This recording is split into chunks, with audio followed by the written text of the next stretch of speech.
Good afternoon, everybody. Welcome back to day 2, the elimination bracket of the Whitemane 1v1 tournament. My name is Game Master Sylah. I'm joined again by the amazing Game Master Mullich.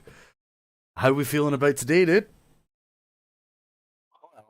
I'm really looking forward to this. Remember that we will be starting with the best of 7 fights. Good afternoon, everybody.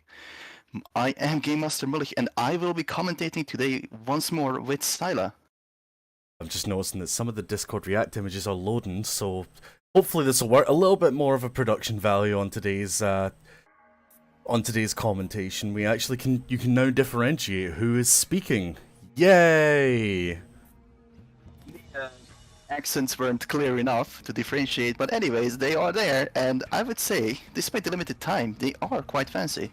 Yes, indeed. I really wish we could have done something about volumes, but anyhow, we don't have a lot of time, but we do have a lot of hype. So, yesterday, explosive matches.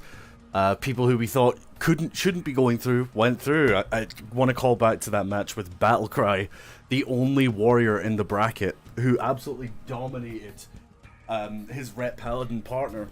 You know, how did you feel about it? Did you think that match would have went that way in any other circumstance, Mullich? Looking back through the footage, it seemed like as if Vesemir was really reserved and really doubtful. Remember, as a Ret Paladin, you need a lot of room, you need a lot of time to set yourself up to do your damage. You need 3 holy power, one of which, of course, you will get from Battlecry charging, but it's still, you need roughly 5 to 6 seconds to get all your holy power against a warrior. And remember, you also have the passive parry, so if a Crusader strike gets parried, you are placed on the back foot and nobody and the opponent doesn't even notice it, right? We can notice it. It can be really difficult if you get that parry. You know, how do you manage this? Because you have a warrior with Rack on top of you already, and they have the Blade Storm and they have the Reflect. You cannot benefit from Long Arm of the Law because they are really close to you. So what can you do in that situation, right? Vesemir was really doubtful about using his immunities the first time around. He used his Hand of Protection really late, and then he failed to move into line of sight to not get his immunity shattered. So that's what cost him the loss. I feel like if he was just a bit more confident in his abilities, he could have given Battlecry a much tougher fight. But at the end of the day, Honors Warrior versus Ret Paladin, it's a duel that can really go either way. Yeah, definitely. It was one, or we can also call back to that explosive match between Fulvar and RNG Feral Druid versus Fire Mage. That one had me on the edge of my seat more times than I want to admit. I think I came out of that shaking more than a leaf. I mean, the first duel, we did know, obviously, as soon as RNG's mana went down, that was it. It was game over. But he pulled it back. He pulled it back so quickly. It was an incredible matchup. First match went quite literally down to the line. Both players, no mana, very, very low health. It was just absolutely amazing. But the third match, especially, that was both players just totally aggressive playstyles, both of them. The absolute balls on RNG to not ice block, full bleeds, cauterize. He was just trying to do his damage, trying to go for the kill. Unfortunately, that was one too many ticks of cauterize and he ended up falling out. But nevertheless, an absolutely amazing duel that I would definitely recommend everyone to watch back. Yeah, we do have the VOD available on the Whitemane channel, and in today's brackets, just before we begin, we are doing a very quick server restart. We have noticed that the server was lagging a little bit, and we want to make sure everyone has the ability to perform at their best without anything like lag getting in the way. So this is something that will be constantly monitored throughout the whole tournament, and if players are saying the server is lagging, we'll put a quick pause on the tournament to do a quick restart. And it's something I really enjoy, actually, about working in the GM team, is that we're all communicating together, we're all finding fixes for things, you know, that a lot of people really wouldn't consider to be a massive problem, but, you know, you'll know yourself, Mullich being a PvP player primarily, even though I'm a raider, that I feel that lag tends to affect PvP far more than it does raiding, because the odd lag spike in PvE really isn't a problem. You might get hit with an AoE that you shouldn't have, you might be dropped to really low health, but we'll see what happens. Well, really, just talk something as simple as changing your weapons in a warrior. Say you have 80 ms, that's 80 milliseconds to change from your weapon to your shield. And then, of course, the same is true for changing back to your weapon. And compare that to a 30 millisecond window. And windows of reaction and opportunity in this game are very, very small. We will have, just to remain with the warrior example, we will have Bellocry, our arms warrior, fight against Kero, a frost mage. And he will want to get those deep freeze reflects. He wants to get all of them, otherwise he's gonna be on the back foot. Because remember, he no longer plays gag order. He has piercing house, so he cannot silence the mage. So he will need to rely on those perfect reflects to catch Kero off guard, and the lesser your MS is, the bigger of a chance you have, because there's such a very, very tiny window to catch Kero off guard. It's like less than a tenth of a second that we're speaking of. He needs that very, very low ping to make sure that he gets that. Yeah, I would also say strap in for a long one, guys, because we are going through all of the elimination brackets, and after today's PvP tournament, we are also ending off with the jump event, which will be commentated and viewed by all of the staff members. So not only will myself and Game Master Mullich be here, we'll also see appearances from Lead Game Master Tide, Lead Game Master Hiki, and Community Manager Esmeralda. We'll probably see PvP Game Master Fireboy running around as well. That jump event was really funny. Indeed, I've done it myself. I've playtested it, of course. It's an excellent course. I would definitely recommend everyone, after this PvP tourney is over, log on to the PTR. Hiki will most likely once more set up a auto queue, so you can probably just message him with a jump event message and you will be automatically summoned to the event. I would definitely like to see more and more people attempt it. Gorski yesterday, I believe it was Gorski, he even broke the map with a really cool find that he may or may not share with our players, but I would be definitely curious to see if other players can find it as well. And of course, the more players, the bigger of an opportunity. Yeah, definitely, and that was a really fun one. The first time we spotted it, we wanted to summon them back down, but at the end of the day, we decided, you know what, this is our fault, we didn't catch this, why should we punish the players for that? And we let it go through. So that looks like the server has restarted now, or the servers went down for the restart. So, hopefully, we should be all good going forward. But let's talk about the first matchup that we have, Mullich. Because I know we could sit and gush over all of the matchups that we had previously, but this one I think is going to be explosive. Verizzi, a sub-rogue, versus Regis, a enhancement shaman. How do you think this matchup will go? What can I say? Rogue has a very, very difficult time against those spirit wolves. Remember, evasion only lasts 15 seconds. But wolves can last like up to 30 or like even more than 30 as far as I remember. The shaman has a lot of windows of opportunities. Regardless of what defensive cooldown the rogue will press, he can continue to pressure, he can continue to try to like gain ground in this duel. So what will we see our rogue do?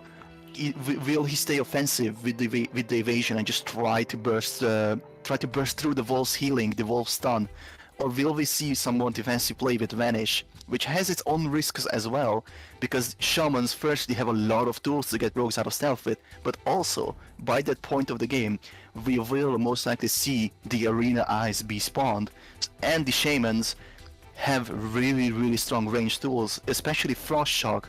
With the instant root, the rogue cannot even shadow step in the root to try to get a cheap shot in, because remember, Enhancement Shaman is also an agility class, they will have the passive dodge. It's a very, very difficult matchup for a rogue, but one that could go either way. Yeah, we're dealing with two classes with probably one of the most insane burst windows out of the whole game. You know, I do agree that maybe, you know, vanishing out for the wolves is a good idea, but you're right, Mullich, we do have the Shadow Eyes available at that point, and that's when things get very, very interesting. But this is the big question I want to know, and that is, and I'm sure you know what I'm going to say, Ring of Valor when? Indeed. Just one small correction. We will not be starting with Verizzi and Regis. We will instead be starting with Coda and Gorski. Oh, okay. So we will be doing the best of sevens first. Those players who did not qualify yesterday, instead they will have to do a best of seven match against their competition to make up for the lost time yesterday.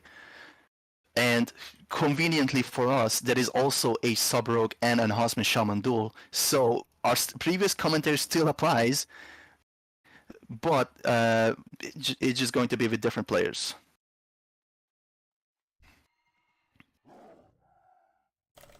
Looks like we're just confirming a few things in guild chat. Need just some last-minute preparations, and we will get started.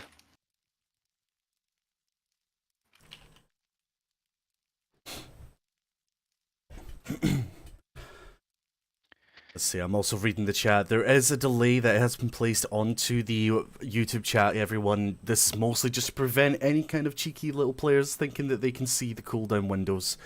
So to answer that question, I'm sure that Esmeralda, our amazing community manager, will also answer this. But maybe it would be wise for yourself to answer that question, Mullich, since you are the PvP game master. When are you guys going to host another 1v1 tournament after this one? I cannot say anything just yet. Organizing like streamed events like this can take quite a bit of effort and organizing and planning. Personally, this is a bit of spoiler for the future, but of course no promises yet. I am thinking of hosting a All-Stars event just shortly after the release of the server, where we will have teams of 5 dueling each other. So every time one person goes out to duel, and then it will be an elimination until one team loses. How and when this will be done, I don't know yet. This might not even happen. We'll see what happens. But I hope it will be a thing. And as said, I plan to do this sometime after launch.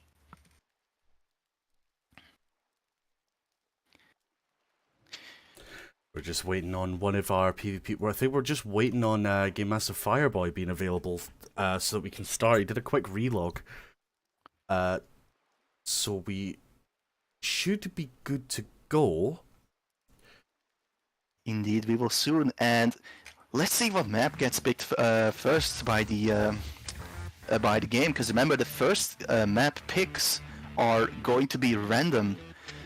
Will we finally see Ring of Valor, or will we see our usual arenas?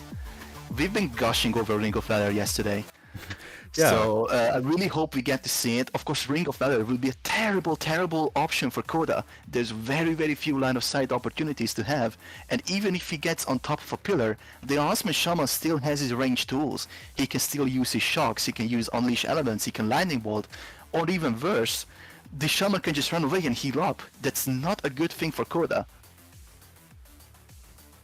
Yeah, we'll need to see, and I absolutely adore, you know, the fact that we're the only server that actually spent time to fix that arena, and I really hope it gets added to the pool. We'll see what happens with that. For now, it is unfortunately disabled on live, but we may hold trial periods and see what players think of having it on the ranked ladder pool. Of course, we will still have it available in war games and skirmishes. Yeah, it looks like our players are ready at the moment. We're just waiting for the shout out that they went into the arena.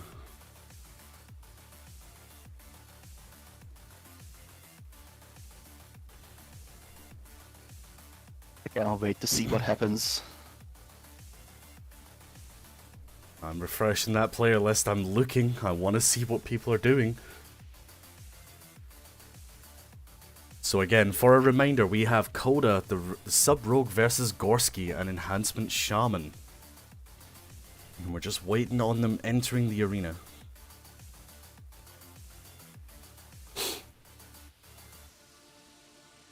It looks like they're in, and they have got the random arena of the Ring of Valor. My goodness. Cannot believe this. This is a terrible, terrible arena for Coda. Let's switch over the scene right now onto our beautiful little spectator view. And the game has opened. Coda Still starting in stealth as usual. We have the Stormclaw totem already down for Gorski. It's a very interesting pick on that one. I'm not too sure, and he's running around on his rooster, as I like to call it, the magic big cock. I probably shouldn't say that on the tournament realm, but you know what? We're having some fun today. We have recuperate pops. Oh, and we're off. Shadow Dance already away. The Stormclaw totem's already down. Another Stormclaw's went down. To prevent the damage, we've got a dismantle from Coda right now. Flame Shock's up, doing some damage here. There's the Wolves pop. This is going to heal up Gorski quite a bit. Focus Insight is ready so that he can use up a quick heal if needs be. Trinket popped by Gorski. We're hoping to see some big damage. Cloak of Shadows and Return and Vanish from Coda, trying to get rid of that damage. This is looking explosive already. He does reopen. He chooses not to run away even though the eyes are not yet spawned. The eyes only spawn 1 minute into the game. He could have stayed in stealth. He could have tried to recuperate a little bit.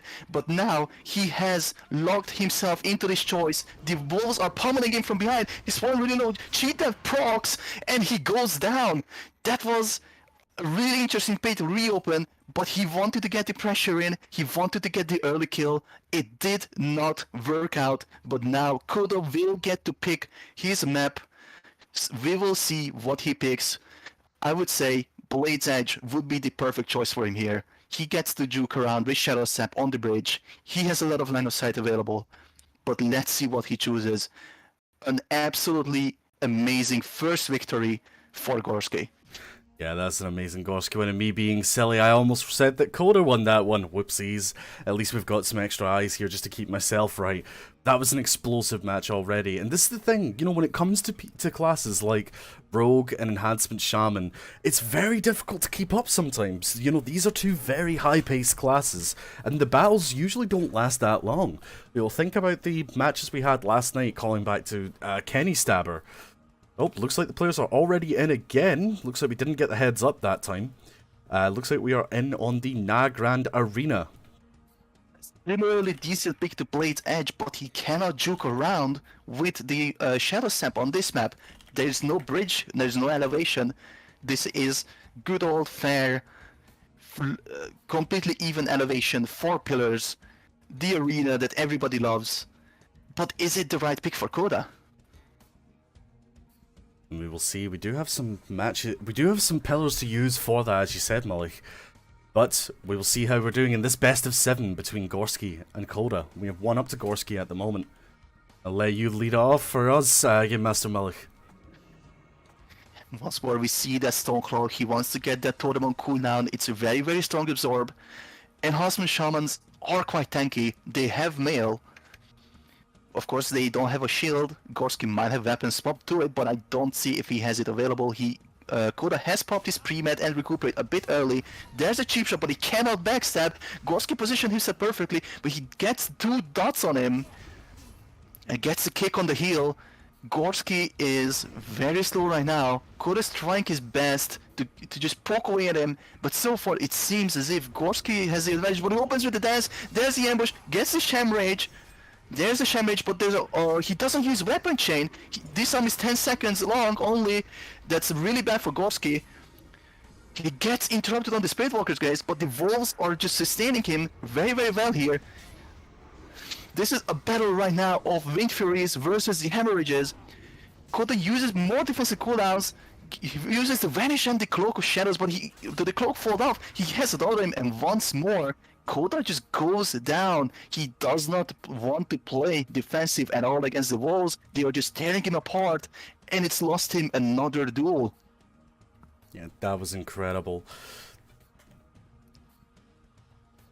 Just telling everyone who has won here. So Gorski wins that 2-0. Another explosive match. Very smart that Gorski decides to use that pillar and put his back to it to ensure that he cannot be backstabbed opened, because we know that rogues love to open straight away with a cheap shot immediately into a shadow dance.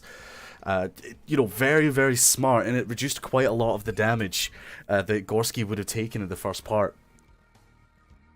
Indeed, he could still try to shadow step and see if it places him just behind Gorski.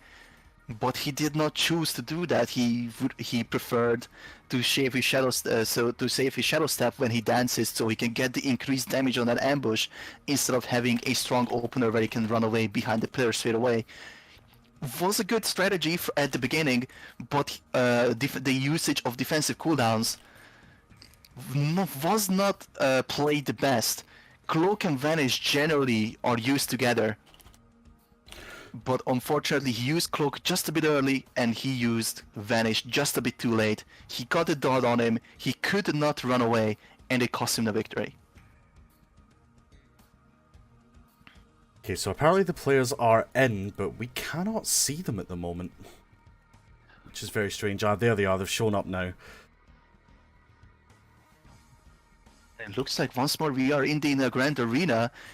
Coda wants to keep trying away at this. He does not choose to play Blade's Edge. Really interesting. So that's the game beginning then. Okay, so we're seeing something similar again. Gorski sitting with his back to the wall for this one here. And there's a pre-med. Open up with the Garrote. A couple hemorrhages because he can't reach the back properly. Disarm already into the kidney shot. Straight up with the dance. We're not... Oh, very smart positioning. He couldn't get the ambush angle because of the way he was positioned. Gorski's popped the Shamanistic Rage, starting to heal himself up. At this point, if I was Coda, I'd be running away, trying to get myself back into stealth and waiting out that searing buff. Gouge onto Gorski, trying to stay away for some more damage. The bleed tick of the hemorrhage glyph is going to do some work, but it's not enough. Interrupted the first aid with the cheap shots. Combat readiness has been popped to try and mitigate some more damage, although it might be a bit pointless at the moment. Oh, never mind. Wolves have been popped. This is the point where Coda needs to say, I am out. There's nothing I can do. There's the blind. Trinket casted by Gorski at the moment.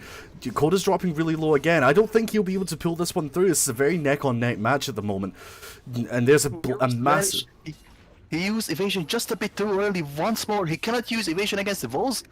But he's both of them falling really low, but Coda runs away. He can't do anything. He's not facing the walls. He's letting them get full damage in. There's the cheat death of the walls are just gonna kill him, and he dies even though he used a shadow dance. Gorski sniped him. Once more, he loses 3-0. If Gorski wins another match, he will advance and Coda will drop out. And that's it, and this is what we do for the best of sevens here. First person to 4. If it's a 0-4, it instantly goes to that person that wins it. It's incredible. I'm trying to sort out the music in the background as well because it keeps dropping. I forgot to set up a playlist for this. We might be worth doing that on the break later on. But again, another high octane match, and I wonder what arena will we see this time. Okay, players are indicated ready. Like, we will be getting Negrand Arena again. Coda is not trying to change at all in his playstyle here. He could be going for the better map, but he is not. It's a really interesting choice from Coda. It's still a good map, but I believe Blade's Edge, he has so many more opportunities to juke with Shadow Step to try to retreat, to gain some ground back. Enhancement Shaman, as said, really tough matchup. We see it happen live. Coda has lost 3 games. This is his last choice, or last chance. Yeah, he may have just gave it over to Gorski. We're seeing something very similar yet again. Standing with his back to the wall at the moment. Not able to get those ambushes off. Instantaneous dismantle again. It's going to at least get a little bit of that pressure off. But even at that, the health pools are accurate. There was a kick on the heel there. To allow for a little bit more. Oh, we have the angle. There's the backs. There's the ambushes. We don't see a shaman. We did see a shamanistic rage, but it might not be enough. A really good vanish from Coda at the moment. He chooses not to go on the defensive. He reopened. He could have cloak or shadowed into vanish and just run away, because this is the walls we're talking about. The walls are the worst enemies you can face as a sub rogue, and his the choice to reopen is already showing its weaknesses. He's 4% health. Cheat death has been procced, and he goes down. That's a 4-0 to Gorski. Again, another high explosive round. Gorski deserves this victory. He's played this perfectly. Coda failed to adapt. Gorski advances through, and Coda is out. That's one sub rogue out of this competition. It was another high. I love it when those matches are high octane, but I do admit it can get a little bit difficult when it comes to us trying to commentate it as well. Just trying to, you know, get everyone's words right, trying to see what's going on. But yeah, that was incredible, and I can't wait to see what other matches we have. More high octane matches will be on the way shortly. Indeed. Just need 1 second to organize this, and we will announce who will be on the arena next time. So we will have a Red Paladin whose name is really difficult to pronounce. For the viewer pleasure of anyone, we will just call him ISpeak. He is a Red Paladin fighting against Azarian, another Enhancement Shaman. So once more we see a Red Paladin duel against an Enhancement Shaman, this time a best of 7. We've already had a similar duel in the qualifiers. We've had, I believe it was Regis versus Creole in the qualifiers. Regis has advanced, so that's the Enhancement Shaman forward. Will we see the last Red Paladin of this competition advance forward in his bracket? Will we see the exact same scenario go towards the side of the Paladin? I cannot wait to see what happens. Yeah, definitely. So I believe the name is Ispainoville? Ispainoville? I'm not sure. We're just going to call it... What did you say we were going to call him again? Spake, just simply. Spake. Okay, we will call him Spake. I don't know if I should change the team name to that now. Well, I mean, what? That name is so hard to pronounce. Indeed. The 5-minute timer has started, as it looks like Azarian is not online yet. Yeah, it's a bit of a shame. We did have a few people in the bracket yesterday not show up, which was really, really upsetting. You know, a lot of high octane games pretty much were missed because of that. And funnily enough, most of the people didn't show up were rogues. Speaks a lot about the class, doesn't it? Yes, they like to vanish away. They like and to avoid responsibility. Yeah, definitely. Definitely. And we're just trying to... Hopefully we'll get a little bit more enthusiasm out of these guys, because, you know, these are guys that have already competed. Some of them, I believe, maybe 2 or 3 of them have moved over by default.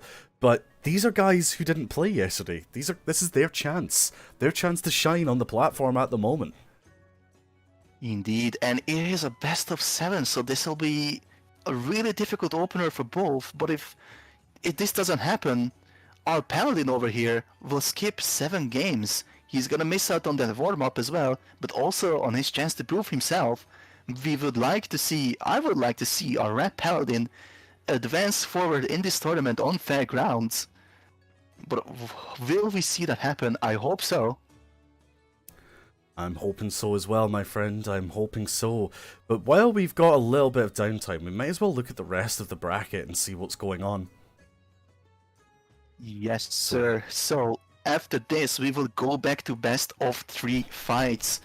After this one, we would have Muslim, a sub-rogue face-off against the one and only Unholy Death Knight of this tournament, Matrix.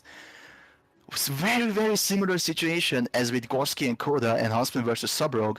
We will have a pet class, 2 very, very strong pets against a Sub-Rogue. It's going to be very, very difficult positioning-wise for Muslim. He will have to face both the Goal and the Death Knight, and he will also have to interrupt the Gargoyle or otherwise line of sight it. Very difficult experience for a Rogue, and Death Knights also have some fantastic cooldowns to sustain themselves. They have, of course, Icebound Fortitude, and they also have that amazing Lichborn to heal themselves off with Death Coil.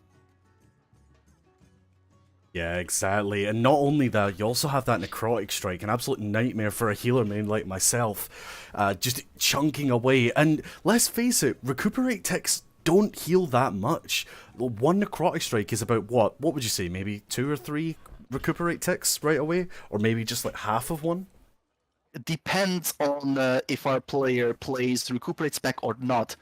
If they talent into Improved Recuperate, it's roughly 1.5 ticks to put a Necrotic Strike away, because it is a 4% of maximum health regenerated.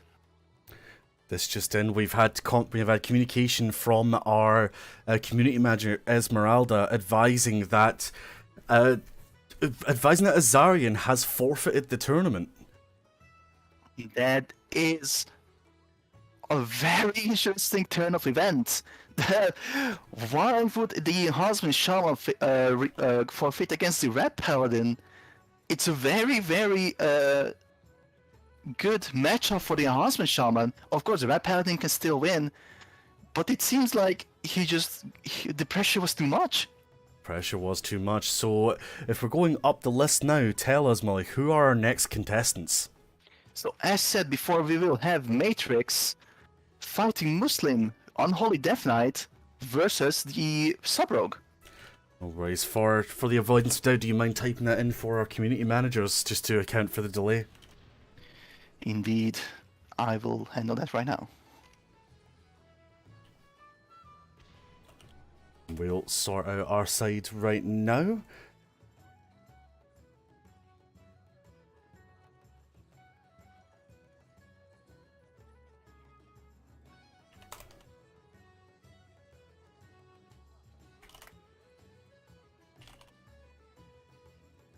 We should also note as well that Matrix is another content creator, much like myself as well, so he is also streaming this event on his own channel.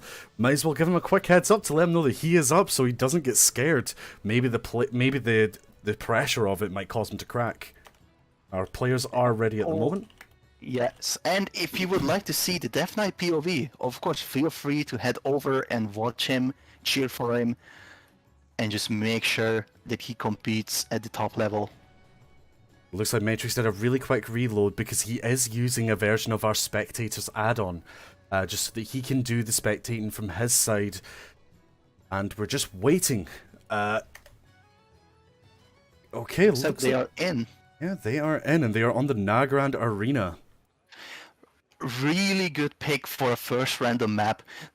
Good map for both of them. Coda, or Muslim, sorry, can of course use the pillars to try to land aside the gargoyle, but Matrix can also use that to his advantage. He can send the goal in to bite and nibble away at Muslim. The duel that can go either way. Let's see what happens. Two very, very good players. We've seen this yesterday in the qualifier. Let's see what happens. Exactly, and as far as I know as well, Matrix is a pretty well-known Death Knight in the Cataclysm community. I believe he has a couple, from what I've been told, he's got a couple rank 1s under his belt. So we'll see what happens, but let's follow it with Matrix on the board. A little bit of a bug with our Spectator UI, we can't exactly tell what presence he's in right now. I'm assuming he'll probably be in Blood presence. He wants to avoid most of that damage, hiding in the corner to try and avoid that opener. Oh, he stepped away! Fortunate step down! And he stuns the pet, perfect stun on the pet. He cannot pet stun Muslim now. He gets really good damage in, really good CCs in, but Matrix hasn't used a single defensive yet. He's playing this very greedily, even though he's already at 50% health. He's setting up his damage, he's death striking, he calls in the gargoyle, he's using his cooldowns, he's also used Empower Rune weapon. He's trying to live. He's put every bit of resource towards healing so far, but Muslim pops the cloak and the vanish. Eyes will spawn in 5 seconds. It looks like the gold is following Muslim actually. Might be a little bit of bug on the server the Muslim will have to deal with.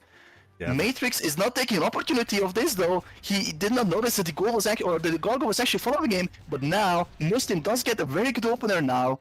Drops Matrix to 30%, gets another vanish with that preparation. Matrix has to pre-Icebound Fortitude the opener. He's trying his hardest to survive now. He cannot put out enough damage. The best he can do is death strike, and hope that the goal does enough damage. There's another dance. Matrix will go down in this. There's a kidney and one more ambush, and he is done. That was very unfortunate. We do want to make everyone aware, remember, this is still a PTR. There are a few bugs with certain things. We do know about the gargoyle one, and that is being fixed at the moment. So please bear with us. Most of the bugs that you may experience will not be entirely game-breaking. That one is just a bit of an inconvenience.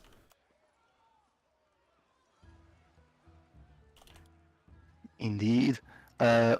And Matrix failed to adapt to this as well. He could have used this bug to his advantage. The gargoyle was very clearly following Muslim, even though it wasn't doing anything. It wasn't casting, it wasn't attacking. He was just a GPS for the rogue's position. Matrix did not see this. He tried to get the eye. He was very late. And also at the start, he's had a very, very unfortunate moment stepping down from the wall. He could get a perfect opener Muslim. He used it to his absolute advantage. Okay. And Matrix lost that first round, but it looks like they are already into the next map. And it looks like Ruins of Lordaeron is the next map choice. Very good one. You know, we can use that line of sight provided by the middle of the tomb itself. I always forget what it's called for some reason. I don't know why. But we'll see what happens. And remind us, Mullich, because this is no longer the skippers, I believe this is a best of 3, if I remember correctly, or is it a best of 5? It is a best of 3. We will only have best of 3s until we get to the final battles to decide the first 4 positions. Those will be best of 5. But for now, we still have a lot of eliminations to go through. So sit back and enjoy yet another Unholy versus Sub-Rogue duel. Let's see if Matrix learned from his mistakes. Remember, he stepped away from the wall. He did not recognize the bug with the gargoyle. He now has his opportunity to redeem himself. And here we go, players out of the gates, sprint straight away from Muslim, wanting to catch up, wanted to make sure that he couldn't get to that wall. And we're seeing the pre-med come out already with the Death and Decay, instant dance trying to see what he can do. There was an instant Icebound Fortitude as well to avoid some of the damage and also prevent the stun. Matrix playing it really safe here, sitting at the wall, making sure that Muslim cannot use his backstabs. There was a gouge there. We're seeing some more stabbage. Looks like he still isn't able to get behind him. Necrotic Strikes, Death Strikes are coming out as well. There's the Lichborn Icebound Fort, Anti-Magic Shell, sorry, being popped on that one there. And with those Necrotic Strikes, that recuperate that Rogues rely on so much for sustain just isn't doing anything. It's a Cloak and Vanish straight out. Looks like we're going to see a bit of a reset here. Eyes will spawn in 6 seconds. Muslim's very, very low. He only has this recuperate to lie on. Looks like he's going to retreat very far away. Try to first aid maybe. But Matrix has the eye now. He is mounting now, but there's the first aid. He will regen close to 100% health. But remember, cooldowns are traded in favor of Matrix now. Muslim does get a good opener. And there's a dance as well. Muslim also trinketed something. I didn't notice what it was. I believe it was the gold stun. He's getting very good damage in on Matrix now. Matrix is just using his gargoyle right now. It's a good kick on the gargoyle as well.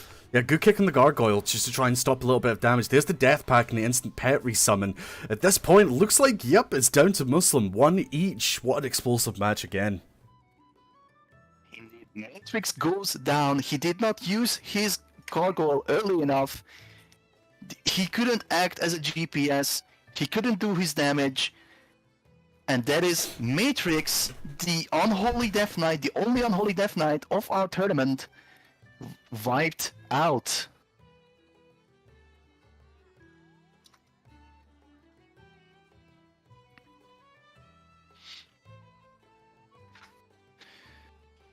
Sorry, I had a little bit of a confusion there for that one. I thought I seen Matrix. I believe I was talking about Matrix and I meant to say Muslim. Oopsies. We will shortly summon our next set of competitors. This is the one we talked about just in the intro. Bellcry, the Armed Warrior, fighting against Carol, the Frost Mage. Historically, a duel that is always won by the Frost Mage. Cataclysm did make the warrior's life a lot easier, not just through that sweet Worgen ratio, but rage generation and the rage economy is much different. You can spare reflect much more frequently. You can still deliver a lot of damage. We'll see what happens. It looks like we're getting a little bit of feedback right now. from some of our community managers wondering what the rounds are. I believe we already agreed this was a best of 3 for the first couple of elimination brackets. Then it would go to a best of 5, and I believe the final round is a best of 7. No, so let me just explain this again, as it seems we do have a bit of confusion. Our first 2 duels were best of 7. Of course, Azarian has stepped down, so that best of 7 was skipped. But Matrix's and Muslim's duel was a best of 3, and every duel following this is a best of 3, and it will only be our final 4 who will have a best of 5.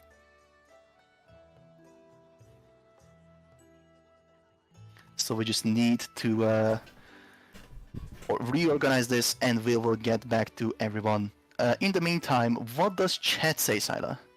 Looks like we've got some good fights comments from Falrig, one of the paladins that was fighting yesterday. I believe Falrig was against Matrix as well. Should be a little bit of retribution there, seeing that the person who knocked him out has been knocked out of the tournament. And now we have the next matchup, which is Battlecry and Kero, as you said. Now, I have seen some messages through saying that Kero is not able to attend, but I don't believe he's put an official forfeit into the Discord yet. Indeed, we will give him his 5 minutes. So at server time 38, we will see him disqualified if he doesn't log on. Yes, indeed, indeed. Would be a huge boon for our Arms Warrior. Remember, he does not have gag order. This is a very difficult matchup for him. If Carol forfeits or otherwise gets disqualified, that would be a huge boon to him. Hopefully we will see the duel, but nevertheless, we have our options. Indeed, indeed. Do you know, I've just noticed my folks have came back from their shopping trip and I can smell hot cross buns. I'm getting kind of hungry now. Do you know, do you like hot cross buns, Mullich? I do, they are very tasty. Do you even know what they are? No, I'm just trying to be professional here. Oh, we love it. It's basically a little bit of bread with some fruit in it. It's like a fruit bread type way, but it's usually very sweet. I'm not a big fan of it, although I do love raisins. I see. For saying that, I have my box of goodies beside me, and what's the best way to stem the hunger during a commentator match is a bar of Snickers. I do love me a Snickers. You're not you when you're hungry, guys. So we do still have, of course, the clock's ticking. We are trying to summon Carol. Of course, Battlecry is praying right now for his opponent to not show up.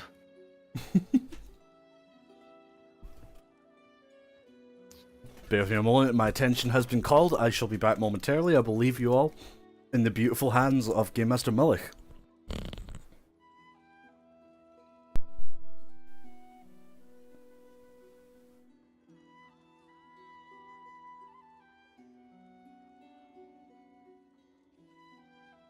Speaking to the chat then, while we are waiting for Carol, we should look forward to what will be coming next. So after Battlecry and Carol, we will have the one and only Karaboomi fighting Kenny Stabber the Sub-Rogue.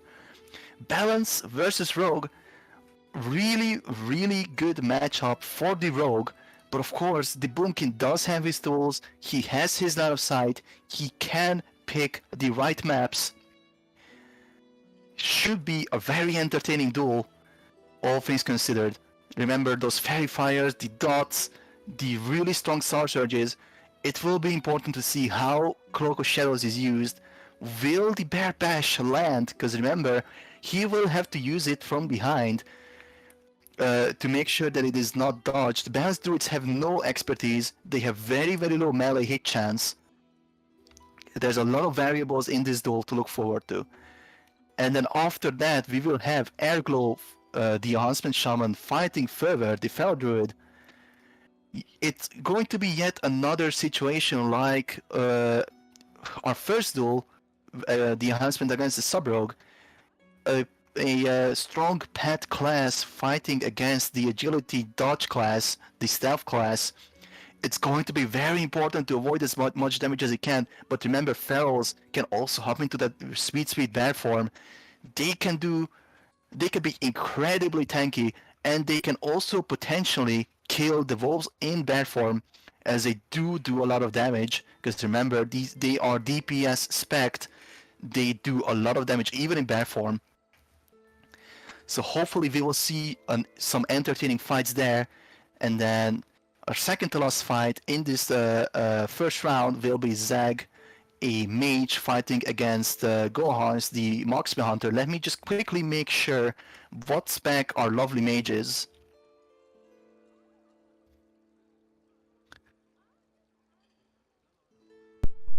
Back in plenty of time before the timer ran out. Welcome back. And I was just speaking to the chat. Zag will be our fire mage fighting against the marksman. Very explosive duel. We will see a lot of line of sight usage. Because remember, the marksman hunters are really weak at healing themselves up. But we will shortly be running out of time. 30 seconds. If Caro doesn't show up, he will be disqualified.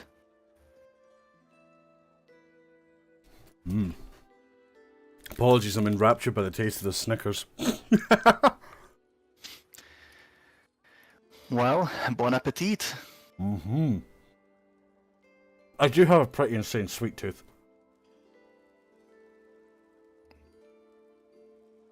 So the timer will run out just now.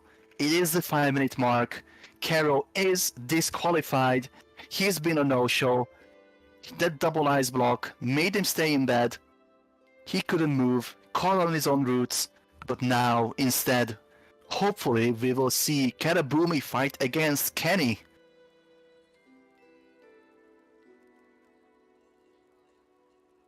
I'm sorry, what? Is that the Karaboomi?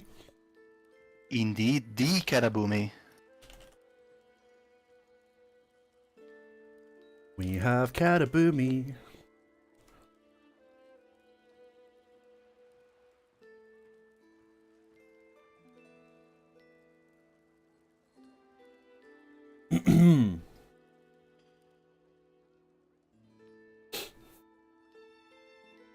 A Snickers inside of a pickle is called a snickle. That sounds kind of disgusting, I'm not gonna lie.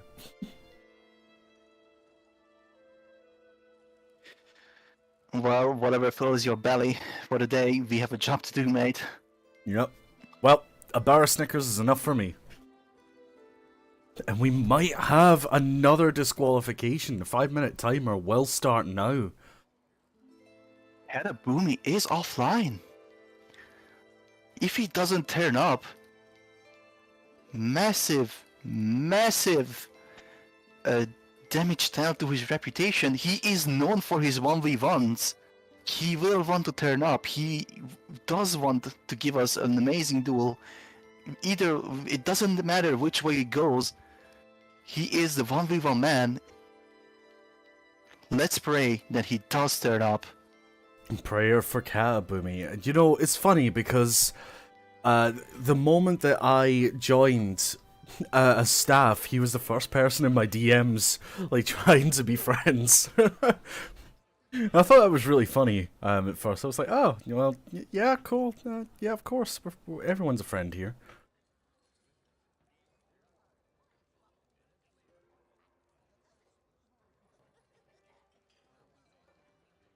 Sorry, I had a peanut. Quite unfortunate to see, though, because we do have a lot of dead air now.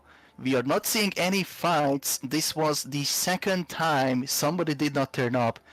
Let's hope this will not be the third time, because we still have a lot of fights to get through, a lot of entertainment.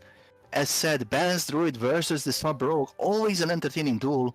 We do not want to miss out on this, but the clock is ticking. He has 210 more seconds to log on. Hopefully he does show up. Hopefully indeed. I'm just checking over the chat, and there's a few little, iffy little messages about Karaboomi, so we'll see what happens. But it looks like we've got feedback that Karaboomi is finally here. And I can confirm Karaboomi has logged in. Very, very nice. We will see our duel if he passes his inspections, of course. Need to keep an eye, make sure that everyone's using the same equipment. Remember guys, anyone who has applied to the tournament would have had to submit a picture for inspection of their gear and then be inspected before they go in. If anybody is caught using different equipment, even if it's say a insignia versus a Battlemaster's trinket, you can be disqualified for a mismatch of gear. Indeed, indeed. Let's see what the first map will be. Karaboomi does want his line of sight. If he gets this Ring of Valor the first time around, that will be very, very disadvantageous for him. Okay, I'm trying to reload to see if we can get the player IDs, but for some reason it's not showing up at the moment. Looks like we've got it now. Dalaran Arena is the first arena of the choice, or the first random arena that we have. Very good for Karaboomi here. He can knock Kenny down, but will he be able to shadow step back up? Karaboomi can create a lot of distance on this map, but can he capitalize on it? As far as I remember, he is playing Tauren. He cannot shadow meld after the Typhoon to avoid the shadow step, so this is extra risky for him. We shall see. Nice. Hopefully we'll see a nice big map. I mean, Kenny Stabber's damage is insane as well. Probably one of the highest for rogues, but here we go. Starting out, it looks like we're going to have a double stealth start as always. We always love these. Oh, instantly into the Boomy form and placing down those shrooms around and exploding them right away to get the slowing field. Very interesting. Kenny at this point will just be biding his time, waiting for that premeditation to come back off cooldown to allow him for a really big opener. There's the sap. Pre-med's almost off cooldown at the moment, so I believe it will be a recoup into another pre-med, into an opener. But he is positioned in such a way as an instant trinket out into the dancing opener. He's been caught out of form. There's a bark skin at this point. It might not be enough. Instantaneous blind on that. Very interesting move from Kenny Stabber. He could have pushed that a little bit further, but maybe waiting out the bark skin was a smarter idea. He wanted to get that blind because remember, that kidney shot was half the yard. He wants to get a reset. He doesn't want to let Karaboomi heal up. Kenny's just playing very aggressively here. He trinketed the War Stomp. He's going for his restart, and he finishes Karaboomi off. Karaboomi caught outside Boomkin form. He's lost his increased armor, and his back was not facing the edge. Unfortunately for Karaboomi, Kenny capitalized on all his mistakes, and Kenny gets the first win. Indeed, that was a nice exploit. I mean, being caught out of form as well, that is just as bad as anything. You know, it's a really dangerous part, because I believe, if my memory serves, I'm not a druid player, but we'll see what's happening with that. I believe they do have a bit of armor for that as well, when they're inside of that boomy form. Being caught out is a really bad idea. Indeed, Boomkins do get that increased armor, and they also get Alkin Frenzy, which I believe is only activating if you are in Boomkin form. Karaboomi missed out on both of those. Looks like the next arena chosen is Nagrand Arena. This is chosen by Karaboomi. I believe this is the arena he actually used against Rank 1 Hunt on Apollo. And it was in one of his videos, so maybe this is one of his favourite maps to use. There is a lot of line of sight here. It looks like they clicked the crystals as well. Indeed, he does love this arena, Karaboomi. This seems like his home turf. Can he use it to his advantage against Kenny Stabber? He has his thorns up, he has his mushrooms down. Let's see what happens here. Kenny only just activates his premeditation now. That will be to his advantage as thorns will be fading away. But the clock is ticking as well. Remember, they only have 5 minutes to settle this duel. And the final result will be determined based on the maximum damage dealt. But we see Kenny open now. Karaboomi again trinketing and facing his back instantly. This is the exact same misplay he's done the last time, but we see the bark skin and the trinket and the Battle Master. Kenny's used a lot of offensive cooldowns here. He's not cloaked or used any defensives just yet. Looks like he's getting his recuperates from the treants.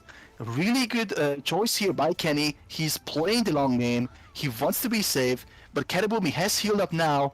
He has Thorns active once more. He's trying to put any bit of pressure he can on Kenny, but Boomy just doesn't want to go close.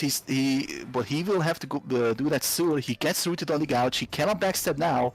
He has the Fairy Fire refreshed, and the single Moonfire goes up. We see both front players play very, very passively.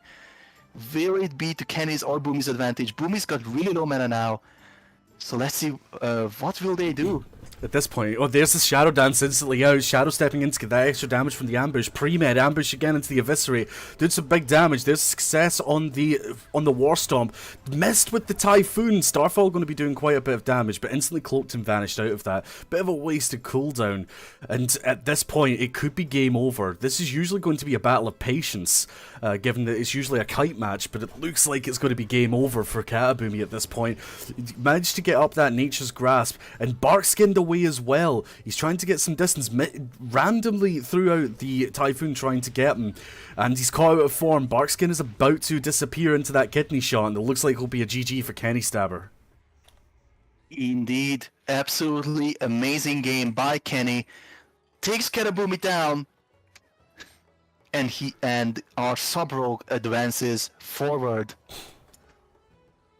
Sub-Rogue indeed advances forward. That was a very interesting match at this point. And to be honest, when seeing all of that kiting coming around, you know, melee versus range, it's always about trying to get that kite. And I always feel from the Rogue's perspective, it's now just a matter of patience. Bide your time, play that assassin role. You know, try and pick your opportunities and then go hard. Karaboomi suffered the wrath of it, and it looks like Kenny Stabber instantly played it to the best. I also noticed that Karaboomi didn't go into bear form at all, that whole time. He wanted to stay aggressive, he wanted to play the long game. It did not work out for him, unfortunately. And also his trinkets, two very, very aggressive trinkets we saw. But now, of course, we will be having our next duel. We will have Fulvar versus Airglow, Feral Druid versus Enhancement Shaman. Really, really exciting match. As said, while Sylah was away, the Feral has a much better chance against those wolves. They can hop into bear form, they can be really tanky, and they can kill those wolves. They do a lot of damage in bear form. Let's see, will we see the wolves killed, or will we see just trying to utilize Nature's Grasp to root those wolves, but that doesn't last forever. Now, I believe the players are now into the arena. It looks like the first arena chosen is the random arena, sorry, is Nagrand Arena. Very good for the pillar usage, and this is a pretty scary matchup. Again, 2 agility classes, 1 high burst, 1 high sustain. And we will see exactly what happens for this. I really don't know how it will go. It could go either way. Fulvar did have a really hard matchup against RNG as a fire mage, so maybe this will be his time to shine with a melee v melee matchup. Could just bleed and run away. Really need to see what happens. But if you would like to lead it out of the gates, Mullich, that would be much appreciated because my whistle is getting a bit dry. Indeed. We have to understand this can either be a really quick game, both players trying to burst each other down at the start, or we could even see the game lost until the 5-minute mark. The Feral can run away a lot. Nagrand has some really good pillars, and the wolves do not last forever. And we see the open with the leap, Regis straight away with the pounce as well. He gets his full blades right on with Primus, with Tiger Fury and his Synapse Springs. He does get rooted. He chooses to dash out of it. He wants to play the long game, but Airglow does activate his wolves. Fulvar is facing his back to those wolves. It will heal him, even if he's not there. He is using his Nature's Grasp though. Roots both of those wolves, trying to kite as much as he can, but he gets stuck on the pillar. This is not what he wants. He reopens though with the Shadow Mount to get the pounce. Once more he's gonna go for his full bleeds with the Berserk on as well and the Trinket, but Fulvar just falling low. Airglow still has his wolves up. It healed him through this entire burst window. I would argue that right now Fulvar is on the back foot. Let's see what happens next. Over to you, Sylah. It's looking like a very strong match at the moment. I mean, we do have the Spirit Walker's Grace Pod. There's another reopen for the Pounce Bleeds, getting all those bleeds up at the moment. Fulvar running away to then top himself up. If we're talking about a mana battle, it looks like Airglow might end up losing in the long run, but we do see that Stoneclaw totem down for that little bit of extra a bit that extra the shielding. There's another greater healing wave. Might not have been the smartest call. He's down to only 4k mana. And as we know, even though shamans can regenerate their mana really quickly, it can just drain really fast against this type of matchup. More bleeds and running away. Fulvar's playing this perfectly as a Feral Druid, utilizing that mastery proc as much as he can. I believe Fulvar is actually a full mastery stacked Feral Druid, if I remember correctly. Did the Frost Shot, just slightly out of range to get the root, but even at that, Ferals can power shift it to get away. We got some more damage coming in. Airglow popped all his cooldowns. Random ground told maybe tried to predict a Cyclone for this one, we're not too sure. Kicked on the heel. Airglow's now running away to try and play defensive. Those bleeds are ticking him down. Fulvar attacks the Stoneclaw. He probably didn't remember that Stoneclaw will stun if it hits you. He's now taking some hits from the Searing Totem, which is going to stack up and allow the Lava Burst to do more damage. There's Wolves again. Airglow might be able to regain a bit of his health at this point. Stoneclaw is back down. Airglow has no mana left at this point. Shamanistic Rage Pop to try and get that MP regeneration. Fulvar's now on the back foot. There, we see him into the bear form. Frenzy regeneration has been popped, but no enrage. Fulvar doesn't have any mana to get any health back. Barskin pops as well to try and get the crit. To get the crit reductions, which shamans are known for doing. Running away, he is at full mana again, and he will be able to top himself up at this point. But this is getting explosive.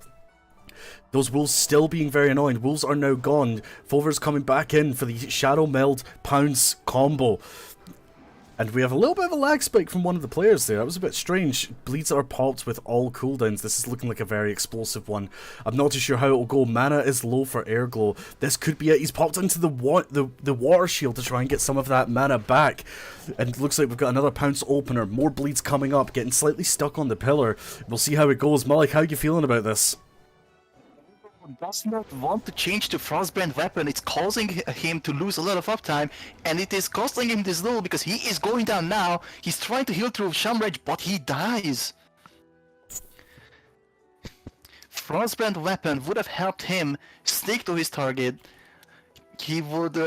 It's a slow that is basically active all the time. The Feral would have difficulties shapeshifting out of it, but he chose to stick with the Flame Tongue weapon to try to do as much burst as he can in the very little time he can.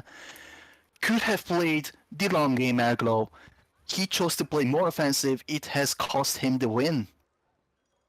Yeah, indeed. Fulvar takes a win for that one there.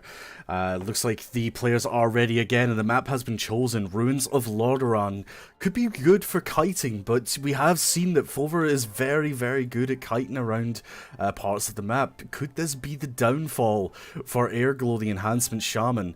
Looks like the players are in. We're just trying to refresh to see if we can get that loaded up. Beautiful thing about this is if the players don't load up properly, it doesn't show up on the who list. And that means that trying to spectate is very difficult. And it looks like we're already out of the gate. Goodness me, I didn't even have time to put in my, to sort out the UI at this point. Well, we do see Airglow stand in the middle of the map. There's the Feral charge. He doesn't open though. There's the bounce finally. With the Ravage, he's gonna want to get his full bleeds on, but it does get Charm Raged into the Cyclone, so now there's a lot of damage lost for Fulvar. He's lost his cooldowns, he's retreating back, he has the dots on him. If Airglow is quick enough, he can catch him out of stealth. Yeah, indeed. Looks like Fulvar is trying to get that re-stealth at the moment. Will he get it? He's back into Prowl now, and there's the Pounce. His back is exposed. This should allow for some shreds, but it looks like he's going for the Mangles instead. Rip is up. We're not seeing the Fairy Fire to get that extra armor degradation at this point. Kicked on the heel. This might be it. We don't see Wolves as of yet. He's dropping really low. Fulvar's playing this perfectly at this point. Focus Insight is going to give him that big heal on the Greater Healing Wave, but now we're probably going to see a re-stealth again. There's a re-stealth into Pounce, getting that Pounce bleed up. Rake back up. Infected Wounds slowing down. He's still not opted for the Frostband weapon. Survival Instincts and Barkskin popped. The Wolves are up. This is going to try and give Airglow a little bit of time to breathe, but it might not be enough. Interrupted on the heel and dropped down. An 8% hit to 0. GG to Fulvar. The perfect mitigation combination for Fulvar on the Wolves. The less damage the Wolves do, the less healing they will do as well. Perfect combination of offensiveness and defensiveness. Fulvar takes the victory. Airglow did not adapt to the playstyle at all. He goes out. Fulvar advances. Very, very strong gameplay we see from Fulvar. He advances forward. Indeed, and just checking in as well, we're trying to see what our break schedule is like, because I would really like to head down to the shop and grab some more snacks for this, because I'm enjoying this. We have 2 more duels to get through before we have a short break. I just need to summon my my people just real quick. It looks like we have Sarge, I believe Sarge is a fire mage versus Gohan SSJ2, the marksmanship hunter, who in his last match against Ayasha did a massive opener and broke the records from what I see in a fastest match against a Ret Paladin. Indeed. Completely controlled that game in the qualifier. Made Ayasha do exactly what he wanted. Very, very easy victory for him. Will this happen with the Fire Mage though? Because remember, Fire Mage has a lot of opportunities to land on sight. They have the dots. Chimera shot is not good sustain. He will struggle against the dots. But at the same time, Fire Mage, very, very low armor class, does a lot of physical damage hunter. We will see some very explosive matches coming up, and it looks like that their first arena is Nagrand. Indeed, it should be. This is going to be a strange one because it's 2 range classes. Obviously, Fire Mage having a lot of mobility, but we're talking about Hunter, the most mobile range class that is around. At the point, oh, we've seen a little guest appearance there from Tide by the looks of it, or that might have been Esme. Really unsure. I mean, I guess the players were just too quick. Caught out of stealth, and it looks like Gohan was a little bit AFK at the start. This might have been... we're not too sure exactly what happened here. Trinket immediately pops from Sarge. Don't know if that was a misclick or not. It might have been from the bad manner. Instantly into the deterrence as well. Ring of Frost popped up. Snake Traps popped up as well, and I believe this is to try and get rid of the... mirror images. Sarge has popped all of his cooldowns here. He did get the scatter shot, and there is the trap. It looks like another monkey has came out. Nice. And here we go. Big damage here for the aim shot. Boom! He does not choose to ice block the complete burst. He's taken a lot of damage here. He could have ice blocked, he could have saved all his health, but now he has to use evocation. But Gohan's will continue to pressure him, but there's a perfect Dragon's Breath on the Trinket. So now he will likely trap him again. There's the freezing tap, but he breaks out of it just in time. Gohan's was really slow on this, but he uses his cooldowns again on the Monkey Stun. Zag is taking a lot of damage right now. His counter has 1% health. This is the worst for Zag. One more hit and he will go down. And there is the final kill shot. Yeah, again, the damage that came out from Gohan was incredible there. This is the thing as well, marksmanship hunters honestly scare me, especially if you're at high health. From a healer main perspective, obviously in that arena I want to keep everyone as high health as I can and allow myself to then provide some more utility. As soon as I see a marksmanship hunter, my mindset changes. I'm thinking I need to keep everyone at least below 80% so that we can get rid of that crit from the careful aim. Looks like the players are ready again. I wonder what the map's chosen. What do you think it could be, Mullich? I would definitely say either Bleed's Edge or Dalaran Arena. The Fire Mage does need a lot of line of sight here. Make sure he avoids as much damage as he can. And also to give his dots enough time to tick through. Looks like Dalaran Arena is the next choice. A really good choice, I would argue. Let's see what happens here. If the Fire Mage falls down to the lower ground, it will be really bad for him, but it looks like Zaggish is going in already. He's combusted as well already. Combusted without the Pyroblast? It looks like he has. Not the best choice from him. Gohan is just absolutely blasting away. He has popped all cooldowns. Zag is once more just not ice blocking. He's messed up his evocation. He's trying to first aid, but he gets monkey stunned on it. But both players are low health now. In the long term, Zag will have more health. He just wants to get his dots up, but there's a perfect deterrence on the Dragon's Breath, and he's gonna get ice trapped. Or actually, sorry, that's the yeah, that is the ice trap. It's the frost trap. Gohan is trying to put as much pressure. His eyes blocked on the cauterized, gets scattered, but Gohan's just not in range to do anything at the moment. Over to you, Sylah. Yeah, it's a very strange one. It wasn't the ice trap that went down. It was, sorry. We always mix up those names, which is really annoying for that. They're both ambiguous namings. Sai is now going to eat up, but the monkey is going to get him back in combat to stop that eating. We do have 53% health for Gohan's versus 36 for Sarge here. Cooldown's looking... We do have the redness already popped from Gohan, so he could do another big burst at the moment, but without the use of his trinkets. Looks like Combust as well is down for both of them, doing some more damage. There's the deterrence and the instant trinket as well. Beautiful disengage to get away from the Ring of Frost, and it looks like the Chimera Shot will take the win. GG to Gohan. Indeed, GG. Zag has misclicked his cauterized most likely, or I would at least imagine so. Very, very low damage at the start, despite him having popped all his cooldowns. He would have loved to just get all his dots up and then just run away, let the hunter wither away. Has not happened. Gohan takes another excellent victory, and he advances forward. And now for the next matchup as well, we've got the match that we thought was to begin with. We have Verizzi the Sub-Rogue versus Regis the Enhancement Shaman. Indeed.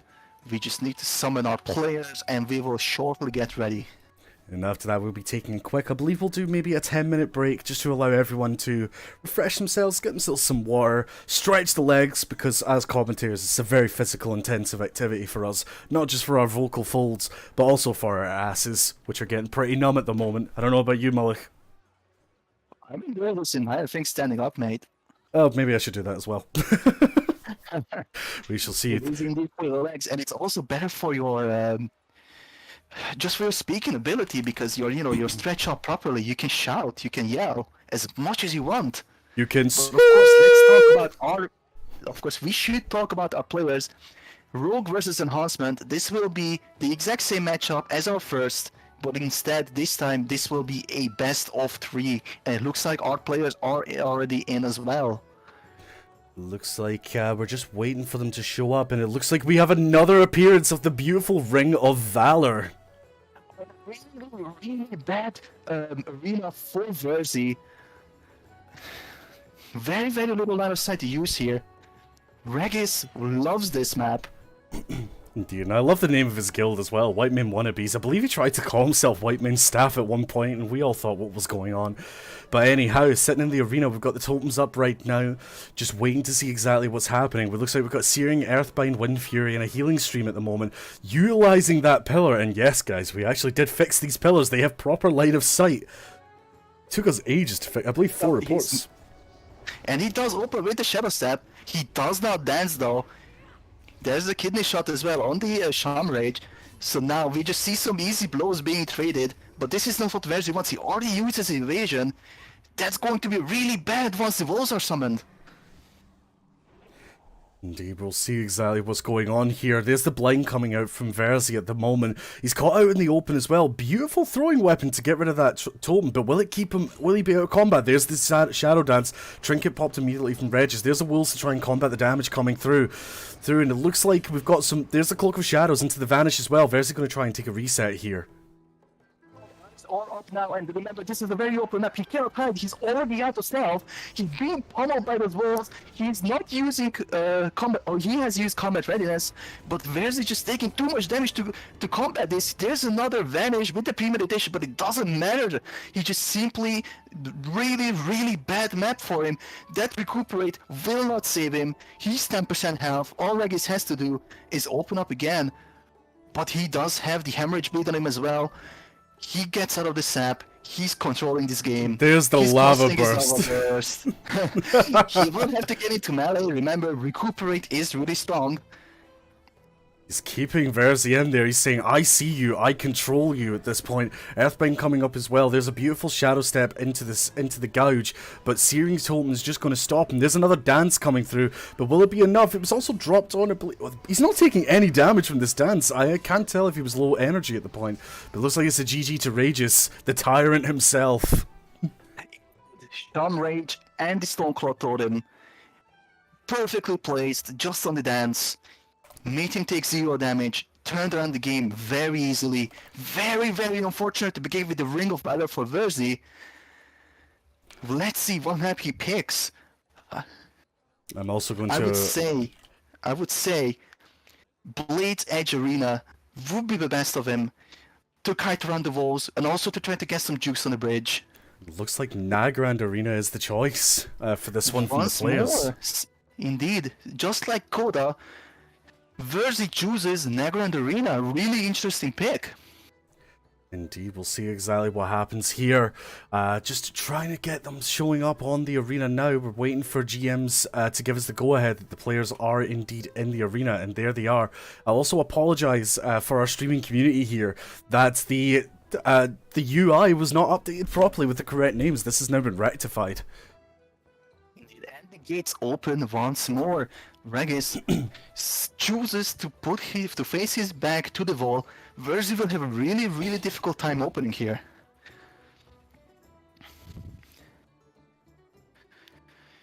And now we're just playing the waiting game. The clock is ticking. Remember, Verizzi will not want Regis to get that sweet shadowy eyes. There's a recuperate. He's going to pre-med again, and he's going to open with the cheap shot, but he cannot backstab. He's not using even hemorrhages. He's got really caught up, but now he can dance and goes for the ambushes. But Regis uses that Sham Rage. It keeps him up. He doesn't even have to use wolves here. He's just playing this perfectly so far, Regis. He versus really low. He will have to do the vanish or do something. Yeah, not only that, that open was originally on the Stoneclaw totem as well, so the original opener from Verizzi did absolutely nothing from that part. That's why we're seeing a huge health disparity at the moment. Beautiful heal from Regis here. This is showing that this is how the Enhancement Shaman should be played, playing it to his advantage. Another sap here. We're just waiting now to see if we can get a reopen from Verizzi. This is more of a preferable position considering that Regis's back is there. Instantly down again with the Stoneclaw totem. That glyph is giving him huge amounts of shielding. There's the Ghost Rules out. Vanish and Cloak from Verizzi at the moment. Stealthing away, trying to see if he can wait out the timer, but the Shadow Eyes are up at this point. Regis can see where Verizzi is. We'll just need to see exactly how he likes to approach this. It's like he's sending in his wolves and the wolves get him out. Verizzi wants to run as much as he can now, but he will be poked away slowly. Recuperate is not strong enough to get him through this, but the wolves are gone now, so maybe he can try to gain some ground back. He does get the odd Searing Totem, but Regis catches up with the Flame Tongue weapon. Or And there's the dance as well, pre-med opened. Looks like we're going to see some big damage again, but it looks like it might have also been on another Stoneclaw totem. I didn't exactly see it at the moment. But Regis is taking absolutely no damage from this, and that Lightning Shield's also ticking away at Verizzi doing stand. Good choice to Shadow Step on the totems to get some more distance. There comes the first aid, and right now Regis is closing in. He says, I see my prey, I'm going for this. I am the true hunter of the elements. The recoup is up again from Verizzi at the moment, trying to regen some of that health. We might also see a Hurricane proc at the moment, which has just gone to waste. And there's the other Shadow Eyes picked up from Regis. We'll see what happens. Mullich, who do you think is going to take it now? Cooldowns are ready. Regis is very ahead on his cooldowns, but Verizzi is getting his back right now. He's got blind. He's getting his defenses back. He's going to have dance soon as well. He's going to try to do some damage here. The clock is ticking. They have 2 minutes left. Verizzi might be trying to play the long game here, trying to win on damage. He's trying to kite as much as he can to avoid as much damage as possible. The Regis just keeps catching up. He's not giving him any room to breathe. They're just trading some blows now with the evasion up. Regis wants to play this safe. After this evasion, he will have wolves again, but he dances with the full stun. There's a Shamrage and the Stoneclaw Totem. He's barely taking any damage, and he will summon those wolves very, very soon.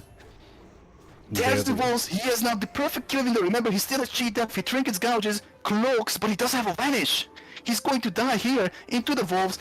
Tries to run away as much as he can. He blinds Regis, but it's not going to be enough because he trinkets, gets the flame shock up, and the wolves bite him away. That is, ladies and gentlemen, Verizzi out of this competition. Regis advances forward. Another Enhancement Shaman up the brackets. Indeed, indeed, and that was incredible. Another match. It was an extremely explosive match. for that one. But for this, guys, we're going to take a quick 10-minute break so that we can all get some extra refreshments, calm ourselves down for the next matchups. But we will see Regis move forward. I believe I'm just going to start calling him the Tyrant from now on, because every time I see his damage, it is tyrannical. Indeed, indeed. He's been playing this competition perfectly so far. Faced the Red Parry and the Sub Rogue, two very, very strong dueling classes, beat them both flawlessly. Will we see him advance to the Final Four? Indeed, indeed, we will see. But we will be returning in 10 minutes. We shall see you guys back here at 16:21 CET.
It's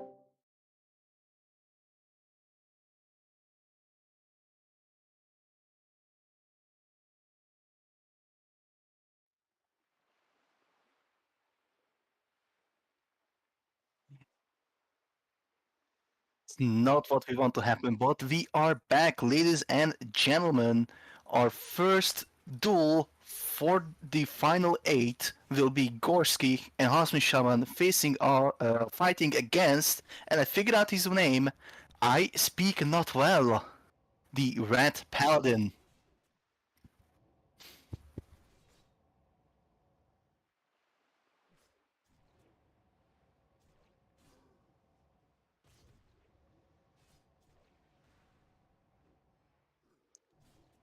Ladies and gentlemen, we have an absolutely hardworking man here commentating with us. Give him some claps. He's bleeding out here. He's doing his best. He's pulling the weight.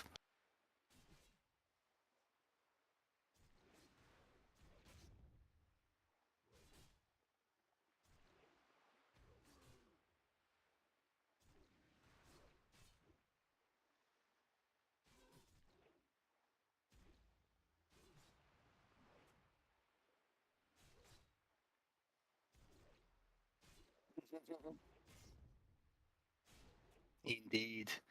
So we should be ready then, right?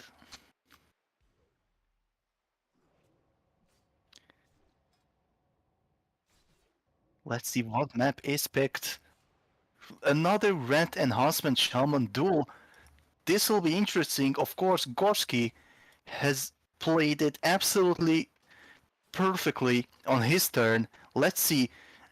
Mr. ISpeak has not played a single game in this tournament so far. So we don't know how good he is, but we know that Gorski has played quite well.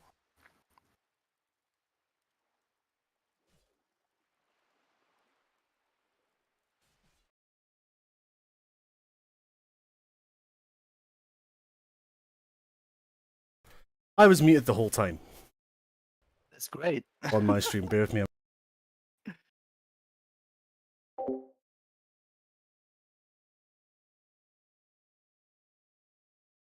And our players are in, so hopefully Sylah can spectate for us while he's sorting out his microphone.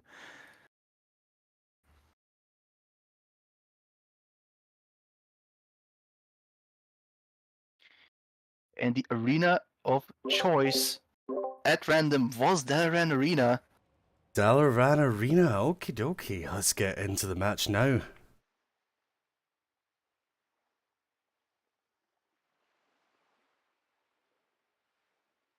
Every instinct is telling me do not etch this.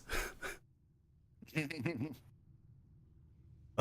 even have time to clean it. But anyhow, I am a healer. I will cast Greater Heal on it.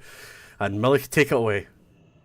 So the arena opens and we see the Stormcloud Totem being put on cooldown straight away. Gorski wants to play this aggressively. He wants to absolutely destroy this man, but he pops the Angel. We will soon see a Wings, but there's the Shamrage. Will we speak Mr. ISpeak? Not use his wings, just try to kite away, try to escape, but Gorski is just catching up. ISpeak's falling really low. There's the Sacred Shield. He will have the wings. He heals up almost to full health, but his wings gets purged instantly. He's also playing Seal of Light. Really interesting choice. He's playing the long game here, but he's also trying to burst him down. There's the walls. Will we see the bubble? There's another huge Word of Glory. They're just trying to sustain each other, but ISpeak is taking a lot of damage. He hit bubbled, he's popping to his shield. He's using Inquisition, interestingly enough. He's not using that Word of Glory. He only used one Holy Power Word of Glory. This is really bad for ISpeak. He's falling really low. The walls will get him, and there's the Divine Shield.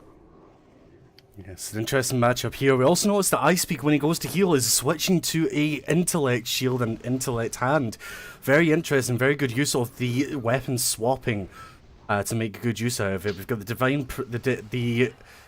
I can't even say it correctly. Divine Protection's up right now. Wog to heal, 8% health. There's the Repentance. There's no Trinket. Probably could get a little bit of a heal here. Just need to see what happens. But I think it's probably going to be game over. There's no mana. There's nothing he can do. We'll just see what happens. There's a Hex into the Trinket. Word of Glory healed up to 50%. They still have the Sacred Shield and cooldown as well. Not too sure how this will go. It looks like it's going to be another rat biting the dust right now. I'm sure Mullich is going to be very upset about that. 10%, 20, a nice 18% crit heal. Frost shot to keep up the pressure. Hand of Freedom being used. And there's a GG. Good job to Gorski. Indeed. ISpeak is not playing Hammer of Justice back, he's playing for Word of Glory talents. What that means is that for every Hammer of Justice, we see a Sham Rage, which will cleanse the stun and give the Shaman a 30% mitigation. Will we see in the next game ISpeak play around his build? Will he play psychological games with Gorski?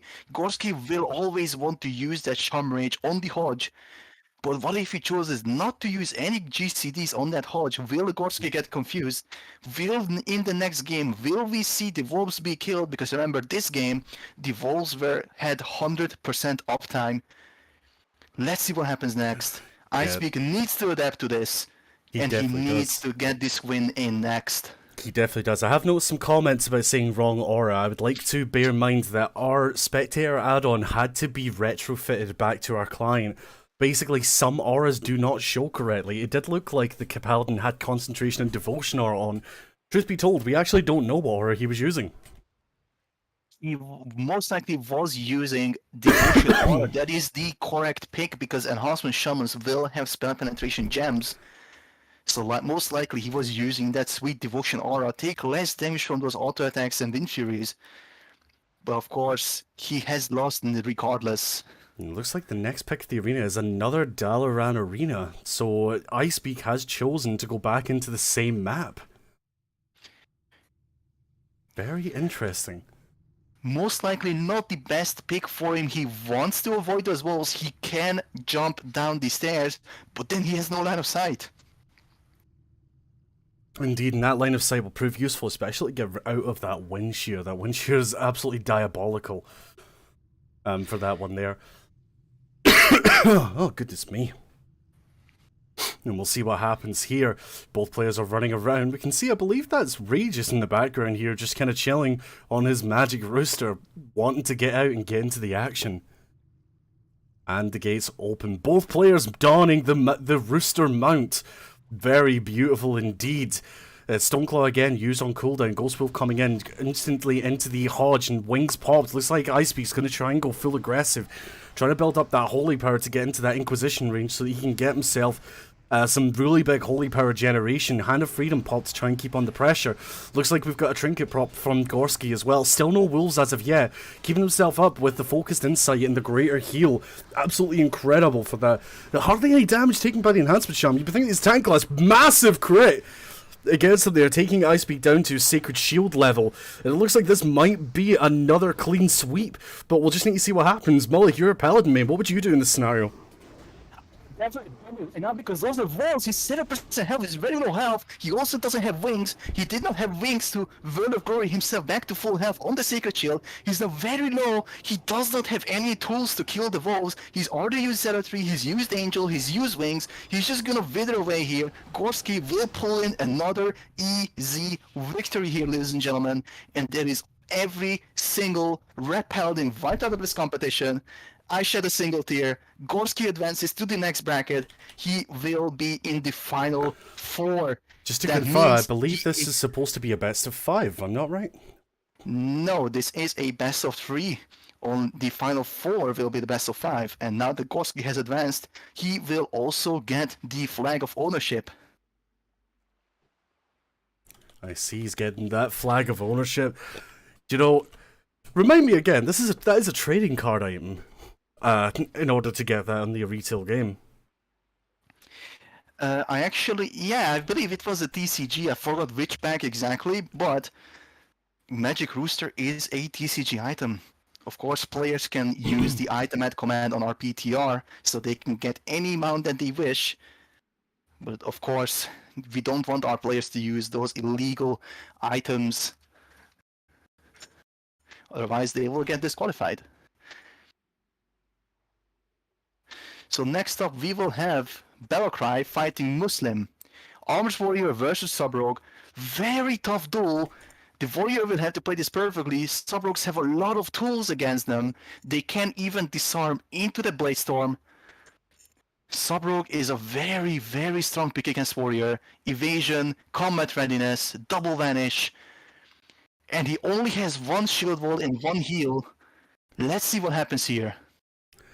Okay, both players are ready. We have signaled that us in the spectator ring are ready as well.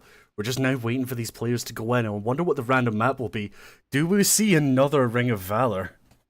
That would be the best pick for Battlecry. He wants to see as little line of sight as possible. He wants to get that uptime on Muslim. Otherwise, he will just wither away slowly but surely. Okay, looks like the players are in. We're just trying to get it to update on our UI here, and it looks like Blade's Edge Arena is going to be the first map. And it's a really, really unfortunate pick for Battlecry. He will be able to be juked on the bridge, and remember, this is Cataclysm. Heroic Leap is terrible. He cannot leap up to the bridge from ground floor. Muslim has all the opportunities to play around Battlecry. Indeed, indeed, and we'll see what happens. I just realised we didn't switch back the scenes as well. So apologies that everyone was just sitting looking at the UI of the Battleground Arena for that there. That is my apologies. There's no information that has been spared on this one. Let's see what is happening. I wonder who's going to win. I secretly hoping for Battlecry. Warrior versus Mage is Warrior versus Rogue is a very rogue-heavy duel in favour to win, but Battlecry has just been a champion over the last couple of days. And it looks like he is coming out, saying in his human form for a change. And we do see him starting out in defensive stance in the back of the arena, potentially trying to avoid the big opener from Muslim. There goes the pre-med and the recuperate. Looks like we're about to see one explosive opener just about to happen. There's the cheap shot, no dance on it. Just looking to feel out some damage here. There's the dance now. Going in for some huge damage, but he's now energy starved. Didn't manage to get up a lot during that there. We've got Battlecry back out. We're seeing a dismantle as well, and he is using Podium weapon chain. So that dismantle is going to be reduced. And it looks like we're going to see the Blade Storm come out to try and close the gap. Muslim trying to dead zone. And a really beautiful trinket and gouge on the Recklessness. And now, but the problem is, with that Recklessness up, Battlecry is going to be taking more damage. And it's really funny, because if you look at, off topic, if you look at the guild names, it's Muslim Crew Returns versus Muslim. So these guys look like guild mates. There is the evasion. He can still overpower through it. Remember, overpower cannot be dodged or parried, but Battlecry is facing impossible odds right now. He's out of defenses. He still has shield wall, but he does not predict the kidney shot. He's gonna take a lot of damage now. Of course, Muslim doesn't have a trinket now, so if he can get just one perfect throwdown, he can potentially seal the game with a deadly calm, but it needs to land. And there's another disarm on both ends, actually. So this is just a little bit of waiting time now. He's trying to dead zone his Sarge, but it doesn't leap. There's a throw on the rage. Mortar strike. He takes him very, very low. We only see the cheat death. No, we don't. He just barely stays alive. There's the dash on this Shadow Step Kidney, and he takes him very low. Very early shield wall, or very late shield wall, I would rather say. Muslim goes away to recuperate. Battlecry cannot do anything. He does not have his leap. He cannot close the distance now. Battlecry needs to bite his time. Gets a perfect charge! But misses his hamstring. That's really unfortunate. Looks like our man just gave up. That's unfortunate for Battlecry. It looks like that was going to be a forfeit at that point. He knew that he couldn't win. That was a really close match as well for both of them. And I believe Muslim was actually just trying to play around with Battlecry at that point. It was such a shame he almost got it. And unfortunately for the underdog, that was it. This is the first arena we've actually seen someone forfeit out of. It's very interesting. If we don't count our second set of duelers, but as of today, but indeed, Battlecry is the first one to step out willingly to take the defeat. He knew he had no chances left. He was very low health. He dodged the hamstring. Out of every spell that exists, it's the hamstring that gets dodged. And he chooses to forfeit. Really close duel, all things considered. Really unfortunate that he could not get into cheat death and get a really strong execute in. But nevertheless, we saw a really strong duel from both ends. Battlecry, if he gets his shield wall, just a little bit better. He could have lived. He could have probably tried to go in for the kill and not have to forfeit. Let's see if he improves the next time around. Let's see what map he picks. Looks like we are heading onto the ruins of Lordaeron for the next one. Not the greatest of choices. Remember, that middle tomb can be really easily played around by Muslim. He can get some really nice restarts there, even though it's taking place in a very, very small area. An amazing rogue can use that to his advantage. Indeed, Muslim is probably one of the better rogues that we have on the server as well, at least from what I've been seeing. I'm going to be apologising for everyone seeing my character move while you hear nothing from me. I'm currently trying to get over the fact that I have set a sprinting record for myself, and I'm a little bit winded. This is why you don't eat too many donuts, kids. One too many donuts. One too many donuts makes you an arena legend, but a terrible sprinter. And speaking of sprinters, Muslim's coming right out there into the center of the arena. He's looking for Battlecry, and again, we're seeing that defensive stance open from Battlecry. There's the pre-med into the recuperate. It's a oh, and he's showing his back, maybe. No, he's not able to get through. He is able to get one backstab off, but that might have just been lucky positioning. There's another backstab from the side. There's the intimidating roar. Looks like Battlecry is switching now to his two-hand weapon into battle stance. No charges of yet. Getting that getting that rend up right now and going in for some damage. Looks like Muslim's going to try and dead zone him. There's a heroic leap into the trinket, into everything else. There's a disarm from the rogue, and there's the instant blind. Muslim's playing on the back foot, but he does have the advantage now, seeing as he still has his burst. Indeed, and Battlecry, he doesn't open quick enough. He does actually get the shield wall off. This is the first reopen from Muslim that he could have ever desired of or dreamed about. That shield wall is still up. He's taking no damage. Battlecry will go back to his two-handed weapon now. Retaliation into the evasion. He's trading overpowers. There's another kidney shot, but he just doesn't do anything. He cannot do anything with Battlecry right now. It's a beautiful piece in hell as well. And we've got the demoralizing roar just coming up to try and reduce some of the damage coming through. There's a rallying cry, but we don't have any way. There was still no enraged regeneration here. He still has it available. There's the dark flight going in. Oh, looks like we've got a little bit of server lag going on here. That's very strange. More damage in coming from just some straight up kidney shots into it. There's the shadow step onto the charge. Beautiful timing. And now Battlecry has no way to get back onto him. The only way he can do is just drop combat, mount and pray. There's the shadow eye. So it looks like he's going to start chasing. Potentially. There's the enraged regen for the healing. And maybe it would be wise for him to get back there and start eating, or even first aid at this point. There's the first aid. And here comes Muslim. Oh, and he's waiting. He's toying with him.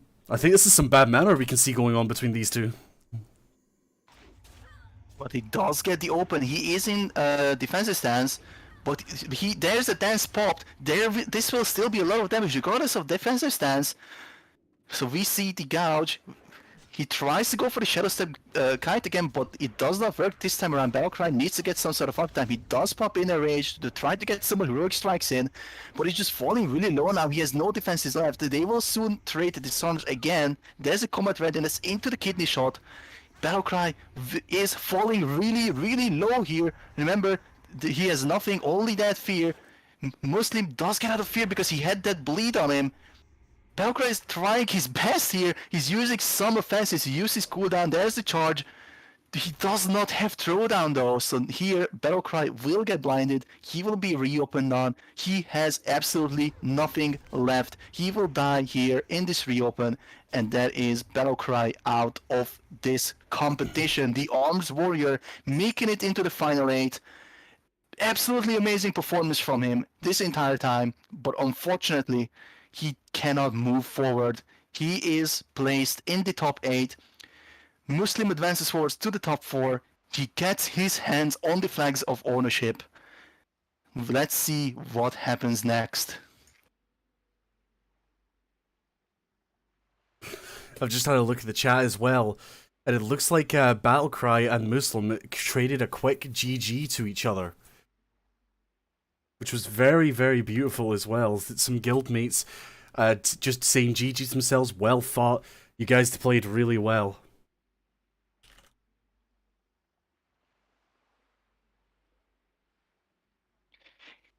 Indeed, some good sportsmanship never hurts. It was a really good tool from both sides, all things considered. Unfortunately, Battlecry just could not keep up, and he ended up losing. Nevertheless, we all love him. He's played as best as he could, and it's always nice to see an Arms Warrior compete. The only warrior represent as well.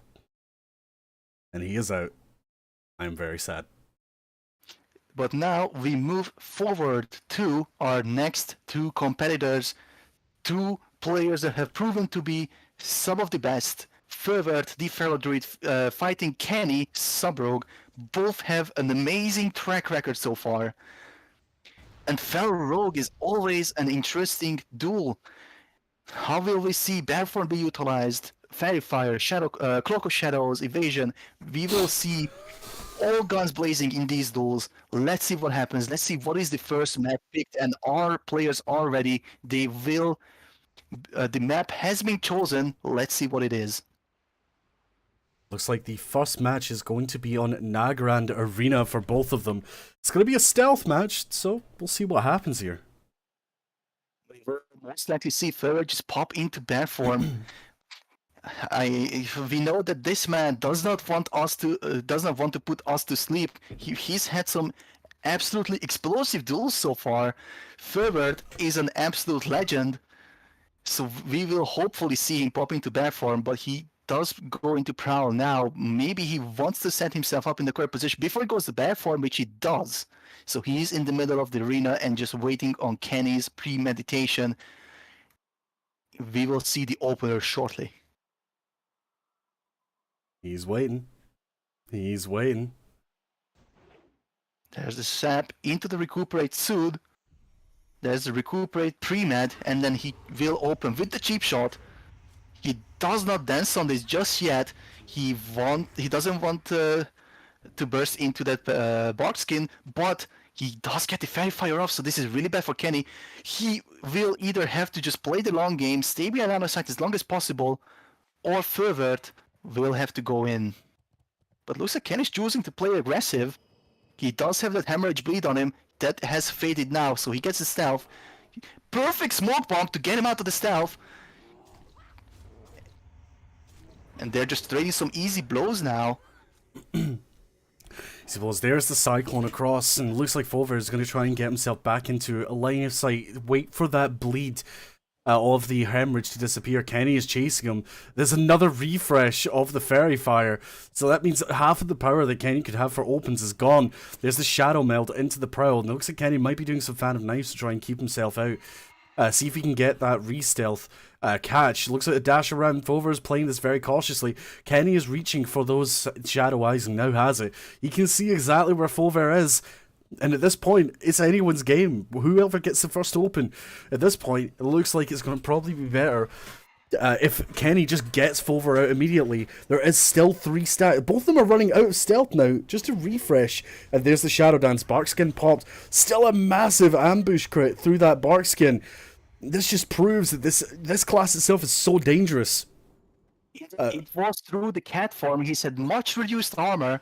Kenny goes in with the evasion now, try to put as much pressure on Fervert as he can, because remember, the clock is ticking. They have roughly 160 seconds left of this arena, and damage will be the final decider. So far, Kenny has put much more pressure on Fervert. He hasn't put any full bleeds out just yet, but he cannot backstep in this reopen because he was rooted by the Nature's Grasp. Really good play by Fervert. He does pop the bash now, and he does start full bleeding Kenny now. He blinds it, but the trinket goes through. Fervert is playing very aggressive now. There's the cloak vanish. Fervert is full stunned. Kenny's doing as much damage as he can. First one really low here, but he will want to stay aggressive because he needs to get the cheat. And Fervert dies in a vanish shadow step ambush crit. Did not anticipate that at all. He could have popped into bear to frenzied regen, but he just did not see the damage coming at all. Fervert loses. That was another explosive battle as well. Absolutely incredible for that one there for Kenny and Fulvar. You know, whenever I see these two classes in Arena, I usually get a bit scared for the amount of damage they can do, but I think next time I see Kenny in Arena, or if I ever see him in Arena, if I manage to get up to that level, you know, maybe I best just alt F4 out. Well, these two players have proven themselves to be on top of their game. We will most likely not see them alt F4 or forfeit. They will try to hold their ground as much as they can. These two classes are absolute rivals in a 1v1. They both have amazing toolkits to counter each other, and it will come down to who can react better. There have been low moments for Kenny, high moments for Kenny, and the same for the other side. Let's see how it goes the next time around. It looks like our players are marked as... we have a pick of Ring of Valor! Oh my goodness. Hype! So, Fulvar will choose to play very aggressive here, very little line of sight to use here.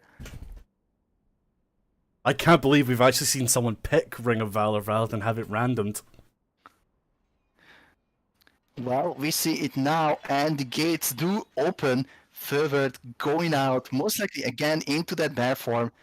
There's a premeditation, and we just need to snooze for another 15 seconds before this duel begins.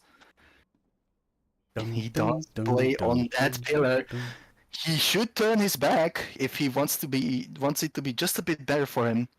He wants to face the edge with his back. Kenny's trying to shadow step up. There's another pre-med. He's used his recuperate, but its recuperate is going to run out. It's a very smart play from Fulvar here, just delaying it out, especially given that pre-med is on that 20-second cooldown. And if he's not in line of sight for this, obviously Kenny can't shadow step up. Pillars are down. This is potentially the start of it. And there we go, we have the open pre-med up already, going in for some big damage.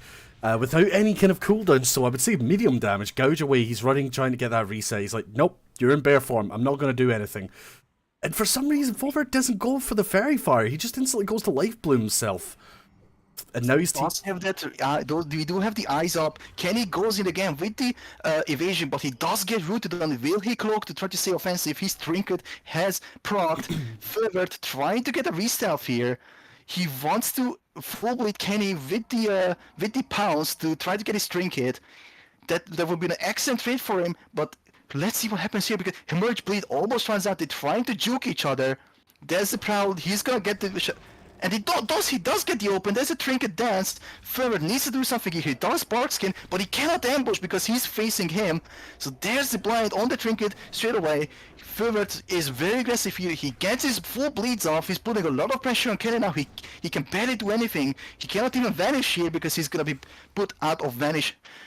Just after 3 seconds of bleeds, he does reopen with the vanish, gets the stun. He's got a kidney now. He has his trinket up and landslide proc. He's doing a lot of damage here.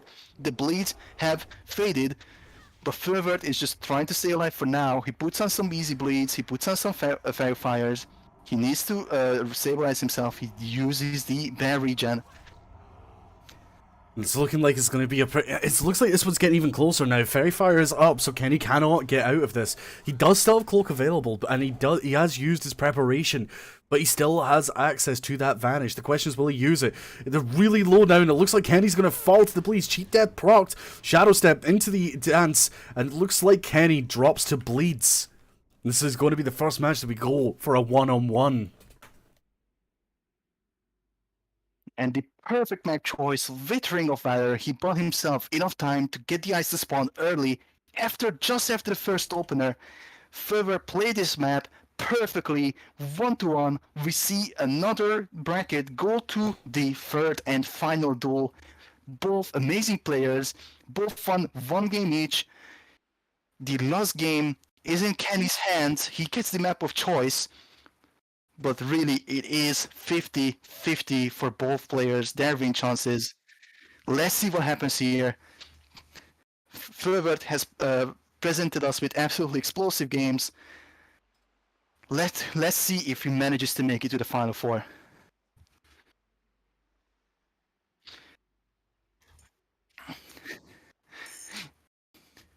Alrighty, so looks like the players are ready. Nagrand is the arena of choice, and players are in. Let's go ahead and join into the action.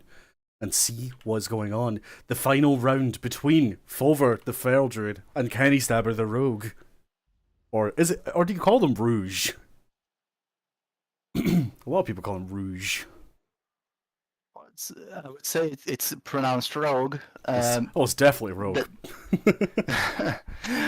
We're supposed to be speaking English here. Fulvar chooses to be in the middle of the arena. He chooses not to avoid those backstabs. Interesting choice by Fulvar.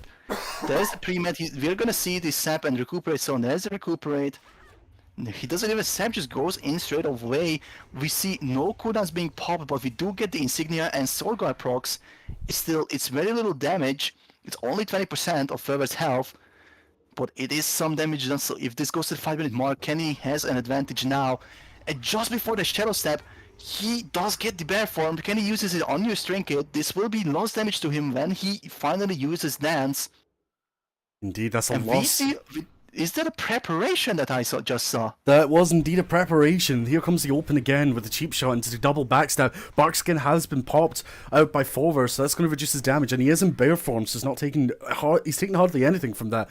Good idea on the smoke bomb to allow the use for no fairy fires to allow him to get that restyle, but the shadow eyes are up and Fulvar has obtained it. He's probably just going to run over and give him a quick little doot on the face with a little beautiful fairy fire. Life booms are up. Fulvar's taking this opportunity to re-heal himself. And Kenny also takes the Shadow Eye, saying, no, I don't want you to go back into Prowl here. Indeed, Fulvar has used his bear regen to try to catch up. He wanted to go max health as soon as he could, but that also means that in a pinch, he will no longer have that large health increase. But Fulvar is facing his back to the wall now. Kenny cannot backstab, he's looking for the opportunity, but he only gets one hemorrhage off. Fulvar's playing this reopen much better. The kidney shot does have some backstabs in it though. Fulvar gets a perfect restaff. Kenny has the trinket and evasion. Fulvar needs to get his damage off. He has barked and shield ward for this. He needs to get his pressure off. He's trying his best here, but he still only has very little damage and gets a perfect bear form on the dance step. But nevertheless, a lot of damage is being traded here. Fulvar will need to do a lot of damage here because he's run out of tools. He no longer has any mitigation. There's the nature grasp into the 5, but he cloaks. Kenny, staying on the offensive with the cloak and the vanish, chooses to chase down Fulvar. Fulvar has nothing left here. Indeed, and it was a good call for the Nature's Grasp, and he is running away now. Kenny does have that Fairy Fire up and no cloak left. He cannot get back into stealth for a couple of seconds for this one. Fulvar's just going to run around, gets the reopen for the Pounce Bleed, into the rake, into the rip, and potentially a rip here. There's the rip. And that last Nature's Grasp charge did help out just a tiny bit. Barkskin again from Fulvar is taking some big damage, but the Barkskin is going to help. Those bleeds chunking Kenny Stabber down. He's only got that recuperate to rely on. Another Fairy Fire coming out to stop him from getting in. A good charge back in from Fulvar. Mangles up another Fairy Fire to keep him out. And with the Bear Form Fairy Fire, it does do a little bit of damage as well. 3 times of the Life Bloom popping up. I think Kenny at this point is running out of options, and we're nearly out of time for this as well. 90 seconds left. Fulvar gets another perfect reopen. He's gonna get fully bleeded, but he needs to pop into bear form. Where is he gone? He has disappeared into the ether.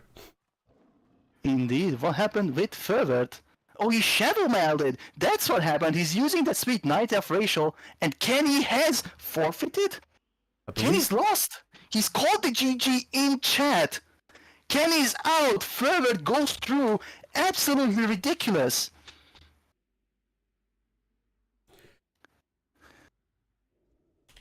That was incredible. That's the second forfeit. I need to sit down. I need to sit down after this. What an amazing turn. I didn't even realize the shadow meld. Absolutely Kika Chat move there. Because he would have been on the GCD just as Kenny got out of stun.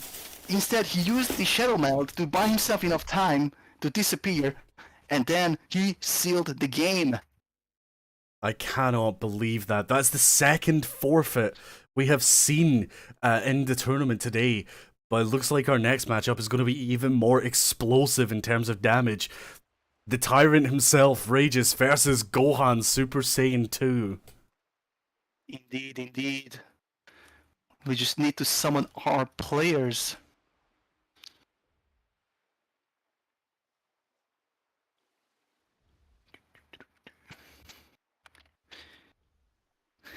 So with that, Fulvar goes to the Final Four. He will get his flag of ownership once the server has released. And he will compete in the Final Four to see if he can bag more rewards. But now we have two players who have also played flawlessly so far. Gohan's and the Tyrant, as you put it, two amazing players, two very strong male classes, amazing toolkits, melee and ranged. Let's see what happens here. I expect some amazing, thrilling duels here. Okay, let's see. It looks like our players are in at the moment. Let's just check exactly where they are. They're not showing up as of yet on our unit frames. And it looks like it's another random pick onto the Ring of Valor. So this is a terrible, terrible pick for Regis then. There's so much open space here, even though the map itself is kind of small. Hunters love their open spaces. They need they need to have as much uptime as possible to get their damage out. But it's also against an enhancement shaman, they can get those frost shock roots, they can get their sustain, they can get the stone claws and the wolves. And hunters don't have many tools to deal with those wolves. They can only root them for so long. Indeed, they can only be rooted for that small amount of time, and even at that, the shaman will be slowed unless he has his wolves up. He's just going to be sitting there. It looks like the gates are starting. We do see the Roar's Sacrifice pre-popped, ready to go for Gohan. And the Hunter's Mark is already up as well for that extra bit of attack power. They're both spacing each other out. As soon as those pillars go, though, I expect we're going to see an explosion. This point. Gohan's chooses not to use the north and south pillars here to try to create some distance for himself. Very good camouflage here to avoid the frost shot. Gets the Batman off and has a full burst opportunity here into the silence shot. Regis cannot do anything just yet. He's trying to catch up, but he's going to 50% health, and Regis can barely do anything. He doesn't have any Maelstrom weapons. He doesn't have focused insight. He can only heal up to 70%. This has been an amazing trade for Gohan so far, but he does pop his cooldowns now, Wolves and Shamrage, on the deterrence, change his mats, reset the cooldowns of the monkey, try to get another opener. A perfect AoE trap there, but Regis popped his sprint. He's absolutely pummeling Gohan's now. He's trying to run away the best he can, but it's very difficult to create distance. Regis is max health. Gohan's is trying his best. He does root the pets now. And there's the second deterrence. The pets have missed. They're not even triggered that snake trap at the moment. It looks like he's going to be trying to run away. The wolves are down though, so this means that Regis' healing is going to be reduced. And there's the root, but he's very slow at this point. There's another camouflage, and there's the trap. It looks like a frost trap that was instantly, I believe, he trinketed out of that one. He did. Into the moor, and that Wind Fury is absolutely pummeling across to Gohan, and there's the trap for the snake traps as well to get that entanglement talent. Our focus insight is there, big heal for Regis, and right now Gohan's on the back foot, someone who's been very dominant in his last couple of matches, might have met his match at this point. We really don't know, this still could go either way. Hunters are known to give really huge burst opportunities, but being in this corner, this is probably one of the worst places that Gohan could be at the moment. And what do you think of Mullich? What's going on here? Regis absolutely seems to dominate Gohan's here. He has even been interrupting his monkey stun as far as I saw, but Gohan's is 8% health. He doesn't have an opportunity to first aid here. He can only rely on his Chimera shot to heal himself, but Regis will poke him away. He has really strong range spells. He has his shocks. He has his unleash element. If he gets Maelstrom weapons, he even has his lightning bolts to help out. But so far, Gohan seems to be holding his gun. Maybe we see a first aid here. There's a feint death into the camouflage. Try to avoid those shocks. Regis closes in the distance. He's going to try to deterrence or leap out of here. With the Master's Call, he's trying to run away, but he gets a dot on him, on Gohan's again. He can not first aid. He can only get a couple ticks here, but the walls are up again and they're sprinting. They're going to pummel Gohan's to death. There's the stun. There's another stun, and they're going to auto attack again, and Gohan's goes down. Regis once more takes a perfect victory. The Tyrant gets his first win. Gohan's now gets to choose his map. Ring of Valor, a very terrible pick for Gohan's.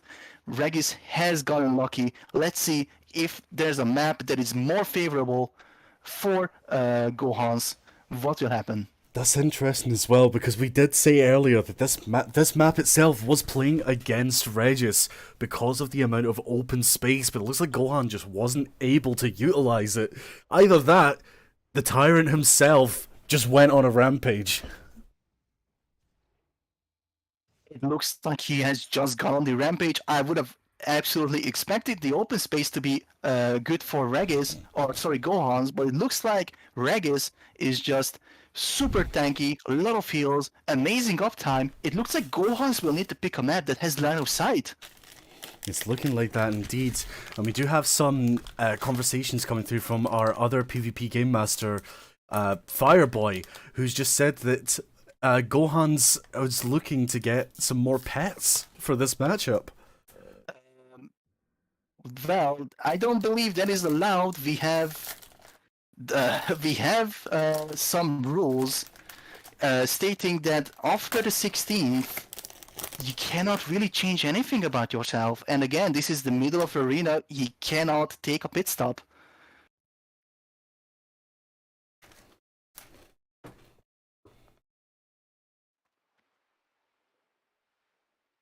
So apparently he has no pets, but others haven't been given any specific rules or any, we didn't make it easy for others. We should have made it easy for the hunter as well. What does chat say?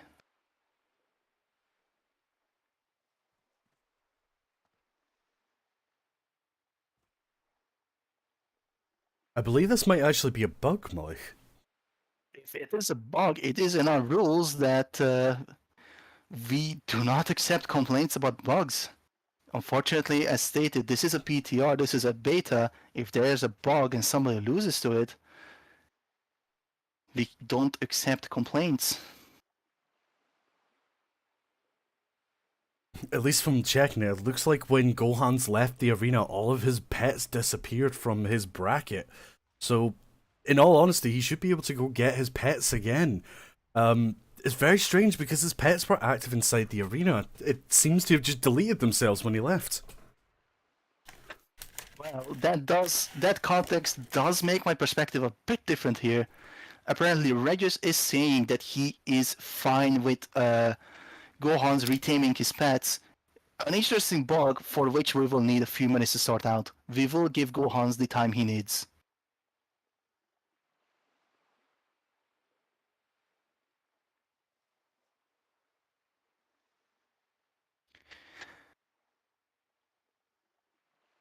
Scary, scary. I mean, imagine that. You go into your matchups and your pets are gone. I've only seen that once or twice, and it's usually on a crash.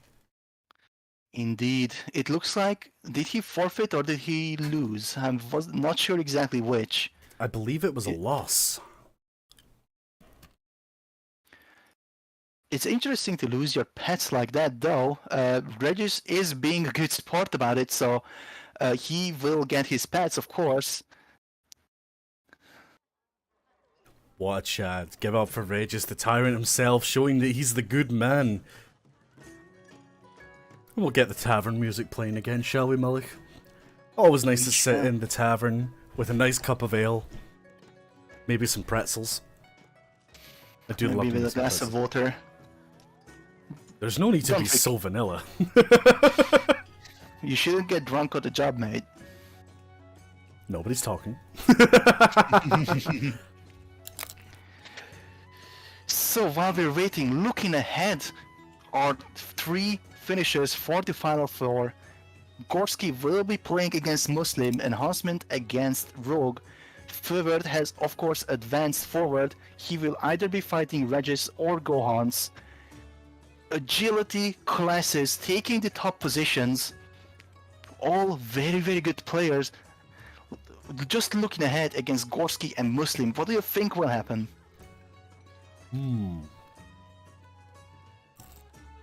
I shall get back to you once I finish scrying. Looks like there's a huge lack of professional and relevant commentary in this competition, ladies and gentlemen.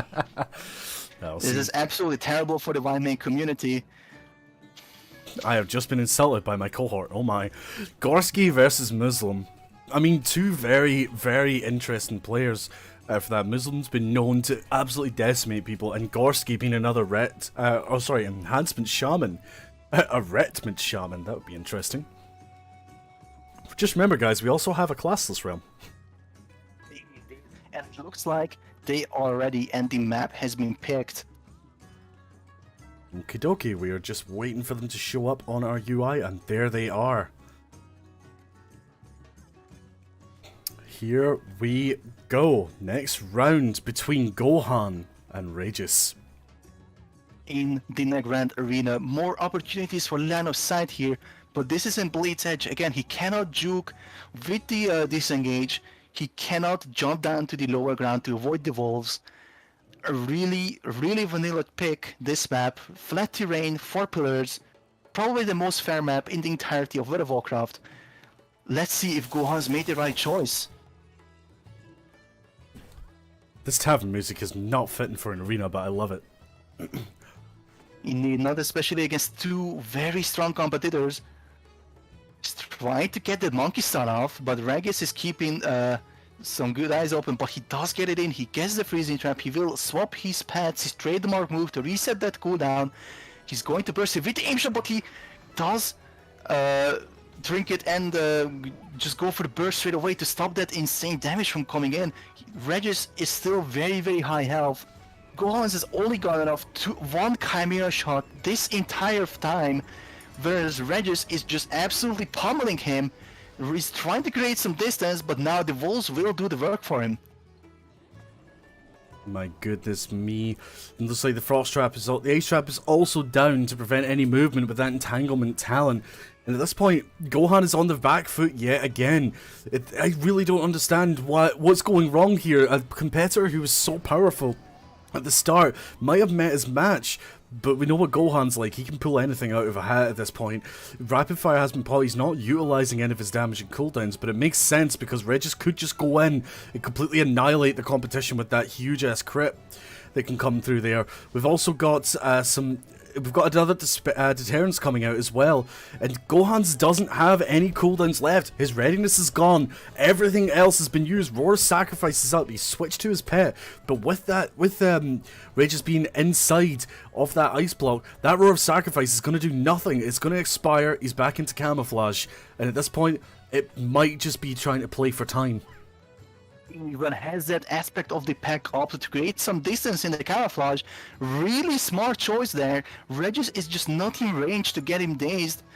Gohan is clawing away at every opportunity to keep his hopes alive, but the clock is ticking as well. They have 150 seconds left to try to compete. There's a scatter into the trap. The totem has been killed. Gohan is trying to create some distance, but he has that Earthbind Sloan that's really inconvenient. He's not using an aim shot. He's trying to live. He's clawing at every opportunity here. Indeed, he is clawing. He's clawing at it. There goes the wolves again. The wolves are going to be chasing over. There's another Roar of Sacrifice from Gohan's. A nice feigned death to try and get away. Master's Call into the big hit from the Chimera shot, but the wolves were just too much. And it's GG for Regis. Well done, 2-0. Absolutely fantastic the turnaround from Regis in the opener. Scared Gohan's down to his pants. He cancelled that crucial rapid fire aim shot cast into the Chimera shot as well. Instantly placed on the back foot. Gohan's hasn't even fell below 70% health in this duel. He advances the Tyrant himself to the Final Four. He gets his flag of ownership. See, and now we are entering into nearly, I believe this is now the quarterfinals. The semi-finals for this one here. And the next matchup, I believe, will be between Gorski, the Enhancement Shaman, and Muslim, the Rogue. Unless, obviously, my colleague here, Mullich, wants to correct me. I believe I'm correct this time. This time, and remember, this is the Final Four. This will be a best of 5 now. They will be fighting for the opportunity to fight for P1. Remember, if you lose, you will still be dueling the other loser in the other bracket for the 3rd position. And of course, the winners will fight for position 1 and position 2.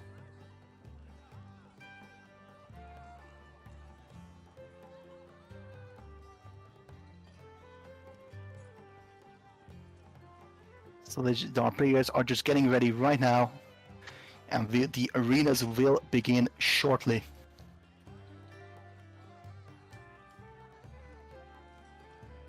You give me a moment.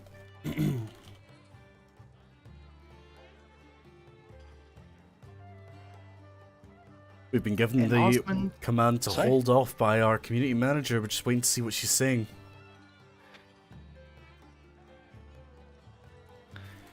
While we are waiting, it is a... Oh, apparently they are in.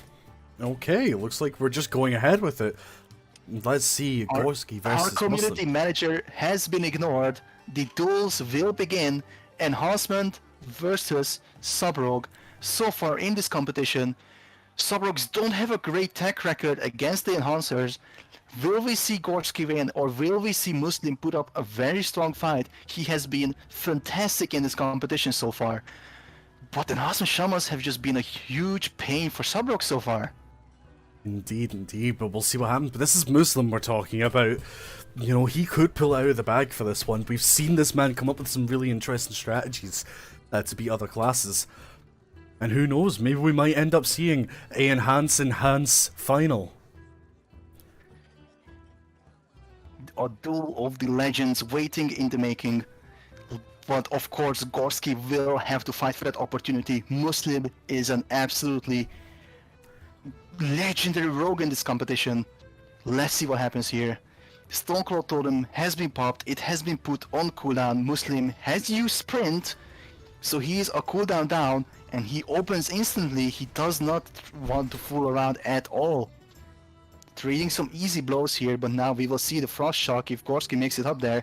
But he chooses to play defense. Oh no, he is making his some ground up now. Did Gorski just hex himself? I think Muslim might be playing with the Reflect gem here, the Reflect Metal gem. He's hexed himself, giving Muslim an excellent opportunity to open up again. Gorski's falling low here. He does have the focus inside, and the Wolves, he will soon get his Maelstrom weapons as well to heal up. He's not facing the Wolves to try to dodge their attacks. Gorski's getting a lot of sustain out of this. But the slows just don't work on the Shaman. There's a kidney shot. He's still not trying to face the Wolves. It doesn't matter how much damage he does with those huge ambushes. Gorski just makes up for it.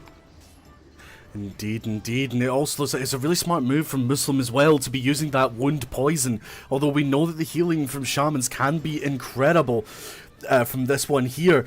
Looks like we're going to see some more damage coming in. Muslim's getting rid of those totems to try and get a bit more sustain off himself. Blinded away to Gorski, running away now. We'll see if we can get a reset. We might be looking at seeing some pre-meds coming up to try and refresh that recuperate there. But in this first aid, there's the sap, absolutely beautiful, but Muslim has nothing left. He doesn't. There's the cheap shot with a trinket proc to try and put a bit of pressure. Kidney shot into the backstab.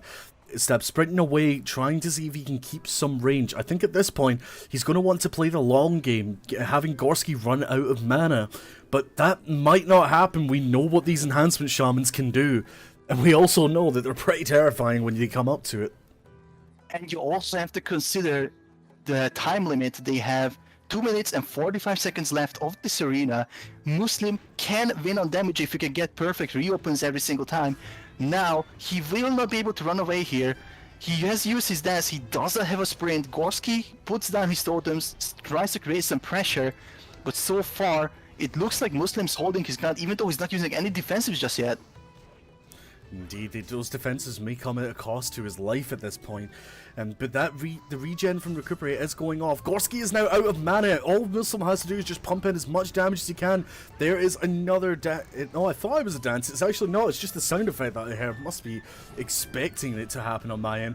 The Wolves are up to try and give Gorski some sustain.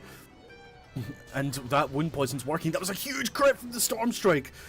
And it looks like Muslim's going to eat the ground here. GG Gorski. Indeed, the Wolves have appeared. They have taken the soul prey. They are feasting on his corpse right now. Muslim has not tried to dodge those Wolves at all. It has cost him his duel. But remember, this is a best of 5. Gorski will have to win 2 more rounds in order to advance forward. Indeed, we're just confirming that it was indeed Gorski, our shaman, that won that one. Absolutely incredible. And as he said, so it looks like the players are ready again for this one. But that was incredible, that 1% reflect. I can't believe I got so confused for a second there. I've never seen that happen. That is an absolutely incredible luck you could have there. Get that 1% proc in a tournament of all places where you have amazing rewards to compete for here, and he gets the perfect luck on the hex. Indeed, indeed, it was amazing, and the map, as you guys can see, is Blades Edge Arena for this one. Gorski 1, Muslim 0. Remember, this is a best of 5, as confirmed by Game Master Mullich, and we will see what happens here. Indeed, and this is probably the best pick Muslim could have made. He can try to juke with shadow steps. He can jump down to lower elevation to avoid those walls even just a few seconds longer than normally. This is possibly going to be a strong contender for Muslim to win this map. Indeed, and Gorski is moonwalking back there. He's like, yeah, you want my back, you're not gonna get it. And at this point, we just need to see what happens. Will we see just a 5-minute nap session, or will we see yet another amazing duel? There's a sap, he has used his pre-mat a while ago. There's the recuperate pre-mat, and he's going to open again with the slice and dice. He's going to hemorrhage him, try to do as much damage as he can. The Stoneclaw Totem has faded. There's the kidney shot. He's actually falling quite low. We've only seen a sword guard embroidery proc from Muslim. There's the sprint, interestingly enough. I think he was expecting Gorski to try to make up some ground, but now that's a cooldown basic for Muslim. Indeed, there goes the trinket proc. We still don't see. There's the dance now going in for some big damage. There's the ambush, Garrote, and we do have I believe the shamanistic rage just came out as well from Gorski. Yes, it did. There's the wolves trying to get up some sustain here. One poison also up to try and give themselves a little bit more sustain. Stoneclaw is down as well to reduce some of that damage. Massive crit again. And there goes the cloak and the vanish. It looks like the wolves are following the same pattern as the gargoyle. Earlier, indeed. Muslim has not used his opportunity. He's had evasion up. He could have faced those walls and just spam hemorrhage on Gorski. Try to bring him down, because remember, with the evasion up, if the wolves miss and the shaman misses, there is no healing at all. But he's failed to make use of that opportunity. He's going to be waiting on those walls to disappear, which have. He's trying to do as much damage with his unused trinket as he can. Swordguard is up as well. There's a perfect disarm. He's trying to bring down his 10% health. The Stoneclaw Totem is already gone, and Gorski goes down, so it's 1-1. 1-1 indeed in this best of 5. Absolutely incredible. That was an amazing recovery from Muslim. Like I said, you know, Muslim's been known to pull things out of the bag very quickly. Indeed, although he has not played around the walls, he has managed to make up for it with an excellent reopen into the disarm. He's had no focus inside, he's had no Maelstrom weapon. Stoneclaw Totem instantly disappeared through that unused trinket and sword guard. Remember, that's roughly 4,200 attack power that we're speaking about. That's a lot of damage for a sub-rogue. Num num num. Working up an appetite for this. Indeed, Gorski is making his map selection now. 1-1. Will we see 5 duels? Or we will see only 4. Will the Tyrant step back up to his rightful position? Or will we see Muslim dethrone the man? I don't know. I wonder. I mean, Gorski is a bit of an underdog right now. For this. We're just waiting. Apparently the players are now in, and it looks like the map pick is going to be the Ruins of Lordaeron. Very good pick to make sure that the rogue stays out of stealth for as long as possible. But at the same time, there's a lot of opportunities with an evasion and a little bit of hemorrhage spamming to deal some amazing damage. Muslim might be able to adapt to this. He's proved this the last game. Will he prove this again? We'll see. Time will tell as the clock counts down. And who knows? I mean, who are you hoping for, man? I know we can't really pick favourites, but who do you think has it here? I would say naturally, I would say Gorski, the Shell would have the upper hand, although Muslim has proven to be really good at adapting to these situations. At the end of the day, I'm hoping that the final duels will not be mirror matches. So I think all of us want to see Muslim win, just so we don't see something boring in the end. Indeed, but I'll tell you what, this has never been a boring matchup, just to sit and commentate. And considering this is our first ever tournament on the Realm, I think we've done really well with it. Everything's been blood pumping. I think most of us have got high blood pressure now. There goes the pre-med into the recuperate, sap up on Gorski. His back is against the wall, and there's a cheap shot. He dropped target. I don't know if he tried to hit the Searing Totem and managed to get it, but that's a couple seconds gone. He pulled his back out, so he was able to get 2 backstabs into the dismantle, and no Podium weapon chain either. So there goes the shamanistic rage to try and get that damage reduced. At this point, Gorski's saying, "I'm just going to keep my back to the wall. You are not getting my back at the moment." Indeed, he does still try to go for the Shadow Dance, though. Gets his sneak. He did get one ambush in. There are the wolves. Will Muslim use a defensive here? He vanishes. And he doesn't have any dots on him, so he can potentially try to just stay in the stealth. Of course, the wolves... looks like the wolves have dropped their target. The wolves are no longer acting as a GPS for Gorski, but he will get those eyes. Can he get the sap off just quick enough? Gets a pre-med recuperate. He does get him out with the flame shock, with the eyes. Muslim was really slow.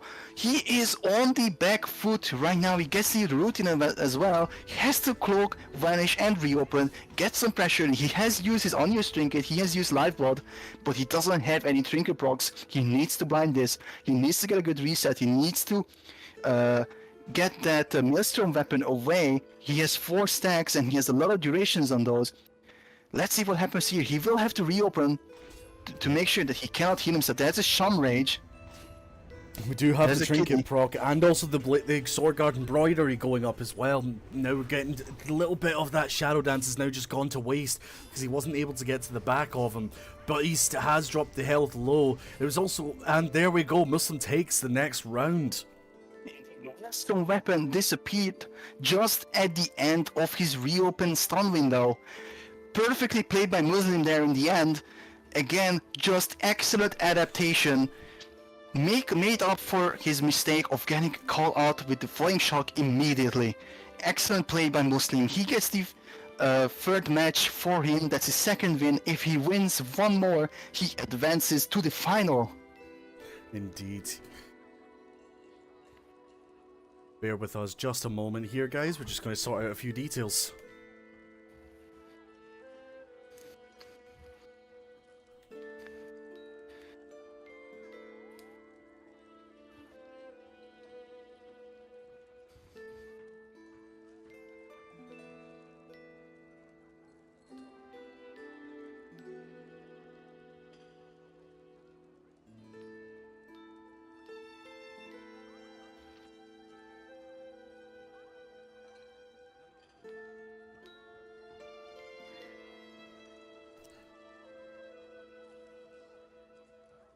Okay, and we're ready, guys. Apologies for that one. Just cutting up a little bit, a wee bit of hearing issues here on this one, but we're all good. The final round, if Muslim manages to win, and it looks like our players are in the arena at the moment, and it's another Ruins of Lordaeron. Indeed, once more. This is match point for Muslim. If he takes this, he advances forward and claims his Bengal Tiger, a mount that was never ever used in the life cycle of World of Warcraft. A really unique and cool mount back all the way from 2003. This is his opportunity to claim his prize and fight for the Grand Crusader title. Looks like we're seeing a repeat as well. Gorski is backpedaling into that wall. He's saying, "You're not getting my back on this one, you cheeky rogue." And as we all know, rogues like to do it from behind. And that brings me back. Level 70 ATC. Indeed. Muslim has misclicked his previous premeditation. He's used Recuperate a bit too quickly, so he's going to be waiting now. Make sure he has a perfect window, but remember, 20 seconds until eyes. And Gorski, my god, and he gets the sap off! So this is really bad opener for Gorski because he's going to be able to backstep or ambush now, depending on if he uses dance. So there's a recuperate, pre-mat sap, even slice and dice for absolute maximum damage. Uses his unused and life rod, but does not dance. Oh, there's the dance now. He even has his sword guard proc. Gorski's taking a lot of damage here. Even gets silenced. He cannot do anything. He cannot even summon walls when he's silenced. Muslim putting in every bit of pressure that he can here. There's the evasion. Let's see, can he make up for this? Can he make up for the wolves? But it looks like the wolves are just pounding him from behind as well. He's not dodging a single attack, but this is really high octane here. There is a kidney shot. He has used Sprintwalker's Grace, so that's a basic cooldown. There's a Cloak, Blind, and it looks like he's also used Vanish here. Or no, he hasn't used Vanish, he's used Smoke Bomb. Indeed, it's looking like it'll be another play here. Yeah, and a little toss over to the totems as well to try and get rid of them. Muslim's still dropping really low. There's another cheap shot coming through. Gorski is still winning on the HP percentage here. And there's another disarm. Again, Gorski does not have Podium weapon chain. That's going to be a full 10 seconds of no weapon. But he's using it well. He's got himself away. He's healing up. Muslim in the background is just kind of waiting, biding his time. There's a first aid from Muslim as well. To try and get himself a little bit more health. And Gorski at this point, if I was him, I'd be sitting eating, but he is going to first aid and bring himself back up to 100%. That is going to give Muslim quite a bit of time to get back in there. Recoup is popped, pre-med is popped, slice and dice is popped. He missed the cheap shot on that one. Looks like he's missing. It looks like our man is not hit capped. He's had to dance for it to get another cheap shot in, but of course he can't ambush. So this might just be a basic cooldown. Muslim is on the back foot. That's his sword guard gone as well. And just to tell our viewers, the spirit wolves have dissipated for a long time ago. They just bugged out on the spectator screen. We don't need to worry about the wolves, but they will be coming off cooldown in roughly 20-15 seconds. So Gorski can potentially bring down Muslim in this next burst window. Indeed, and the next burst window will be coming up very shortly. The players do need to keep an eye on their time. I believe they only have just about 2 minutes remaining in order to deal as much damage as possible. There's another dismantle, and I believe this one was it was a hit indeed, but at this point in time, we really don't know what's the best way to go.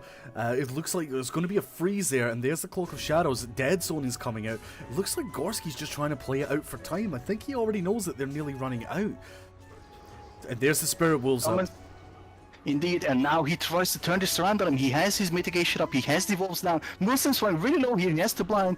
He doesn't have a Vanish, or he just used Vanish actually, but it looks like he's going to reopen here. He needs to do something here. Muslim goes to cheat death, 5% health, the wolves just keep biting away at him, and he goes down once more. He does not face the wolves to try to get the dodges in. It looks like none of our players have recognized this, and he goes down. So 2-2, final round coming in here for the top two to go to the final. Two amazing players battling out. Let's see what map does Muslim pick. I'm not gonna lie, I'm kind of hoping for Ring of Valor again. Or do you know, Indeed. I believe we have not actually seen much representation of I believe it's Blade's Edge at this point for the Rogues. Indeed, very few rogues have picked Blade's Edge. Let's see if he picks it as this time around.